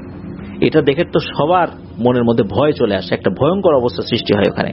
সাথে সাথে তান্ত্রিক বলে ওঠে, আপনারা চলে যান, এই লোককে আর ঠিক করার কোনো সুযোগ নাই, আর কোন তান্ত্রিক কবিরাজি একে ঠিক করতে পারবে বলে মনে হয় না। কি হয়েছে, কেন হয়েছে, এই বিষয়ে ওই তান্ত্রিক কোনো উত্তর দেয় নাই। ওখান থেকে আসার পর এই বশির ভাই তো উনি সব কথা খুলে বলেছিলেন, কি হয়েছিল ওখানে আসার বিষয় অনেককেই বলেছিলেন, ওখানে যাওয়ার আগেও বলেছিলেন, কারণ তান্ত্রিক তো আর একজন দেখে নাই, এটা তো লাস্ট একজন দেখেছিল আর কি। এর আগেও বিভিন্ন মানুষের সাথে কথা হয়েছে, বশির ভাই বলছিলেন যে উনি কি করতে গেছিলেন, এই জন্য অনেক মানুষ জেনে যায়। তবে ওই তান্ত্রিকের কাছ থেকে আসার পর থেকে বশির ভাইয়ের মধ্যে পাগলামি ভাব শুরু হয়ে যায়। এরপর থেকে উনি পুরোই পাগল হয়ে যায় অল্প কিছুদিনের মধ্যে। সুস্থ অবস্থায় তো উনি এটা বলেছিলেন। এই বশির ভাই নাকি এখনো জীবিত আছেন, পাগল অবস্থাতেই আছেন। তবে উনি যে এলোমেলো ভাবে ঘুরে বেড়ান তা না, উনি ওনার পরিবারের সাথে আছেন, তবে পাগল, ওনাকে আটকে রাখা হয়। প্রিয় লিসেনার্স, লোভ মানুষকে অনেক ক্ষতি করে ফেলে, মানুষকে অন্ধ করে দেয়, কোনটা করণীয় কোনটা বর্জনীয় সেই বোধ হারিয়ে দেয়, বিলুপ্ত করে দেয় আমাদের মন থেকে, আর তখনই আমরা বিপদে পড়ে যাই। আজকের এপিসোডে যে ঘটনাগুলো আমরা প্রচার করেছি, বেশ কিছু ঘটনা ছিল রহস্য, সেই রহস্যগুলো উন্মোচিত হয়নি। আর ঘটনাগুলোর মধ্যে অনেক হৃদয় বিদারক বিষয়গুলো ছিল। কখন কার সাথে কোন বিপদ ঘটে যাবে আমরা কেউ বলতে পারি না। আমরা সতর্ক থাকব, অন্যদেরকে সতর্ক থাকার পরামর্শ দিব। আর আমরা যতই সতর্ক থাকি, আল্লাহ যদি আমাদেরকে হেফাজত না করেন আমাদের কোনো উপায় নেই। আর আল্লাহ যদি আমাদেরকে হেফাজত করেন, আমরা যতই অসতর্ক থাকি কেউ আমাদেরকে ক্ষতি করতে পারবে না। তবে অসতর্ক থাকার অর্থ এটা নয় যে আমরা এলোমেলো ভাবে রাস্তা পার হব, চলাচল করব আর ভাববো যে মৃত্যুর লিখে রাখলে তো হবেই না, এটা না। আমাদের জায়গা থেকে আমাদের যে ব্যক্তিগত নিরাপত্তা সেটা আমরা বজায় রাখার চেষ্টা করব, তাহলে আল্লাহ আমাদেরকে হেফাজত করবেন ইনশাআল্লাহ। যারা আমাদেরকে ঘটনা পাঠিয়েছেন সবাইকে অন্তরের অন্তঃস্থল থেকে ধন্যবাদ জানাচ্ছি। যারা ধৈর্য ধরে পুরো এপিসোডটি শুনলেন তাদেরকে ধন্যবাদ জানাচ্ছি। প্রিয় লিসেনার্স, আগামীকাল শুক্রবার একটা বিশেষ ধরনের এপিসোড করার চেষ্টা করব ইনশাআল্লাহ, যে ধরনের এপিসোড আগে আমরা কখনো করিনি। তবে এটা একটা বিশেষ পরিস্থিতিতে ইনশাআল্লাহ আমরা করার চেষ্টা করব। ওই সময়ে ওই পরিবেশে হয়তোবা ওইটাই ভালো হতে পারে। এই জন্য সেটা আমাদের রেগুলার কোনো এপিসোড নয়, একটা স্পেশাল এপিসোডই বলতে পারেন। এই বিষয়ে বিশেষ আর কিছু বলবো না, এমনকি বেশি কিছু আর বলবো না। এটা সারপ্রাইজই থাকলো। ইনশাল্লাহ আমরা চেষ্টা করব, যদি আমরা পারি। আল্লাহ আমাদের প্রচেষ্টাকে কবুল করুন। প্রিয় লিসেনার্স, বিদায় নিচ্ছি। সবাই ভালো থাকবেন, সুস্থ থাকবেন। আমার জন্য দোয়া করবেন, আমার পরিবারের জন্য দোয়া করবেন, আপনাদের জন্য দোয়া রইল, আপনাদের পরিবারের প্রত্যেকের জন্য দোয়া রইল। মহান আল্লাহ সুবহানাহু ওয়া তাআলা আমাদেরকে ভালো রাখুন, সুস্থ রাখুন, নিরাপদে রাখুন, আপনার ওয়ার্ল্ডের সাথে রাখুন। আসসালামু আলাইকুম।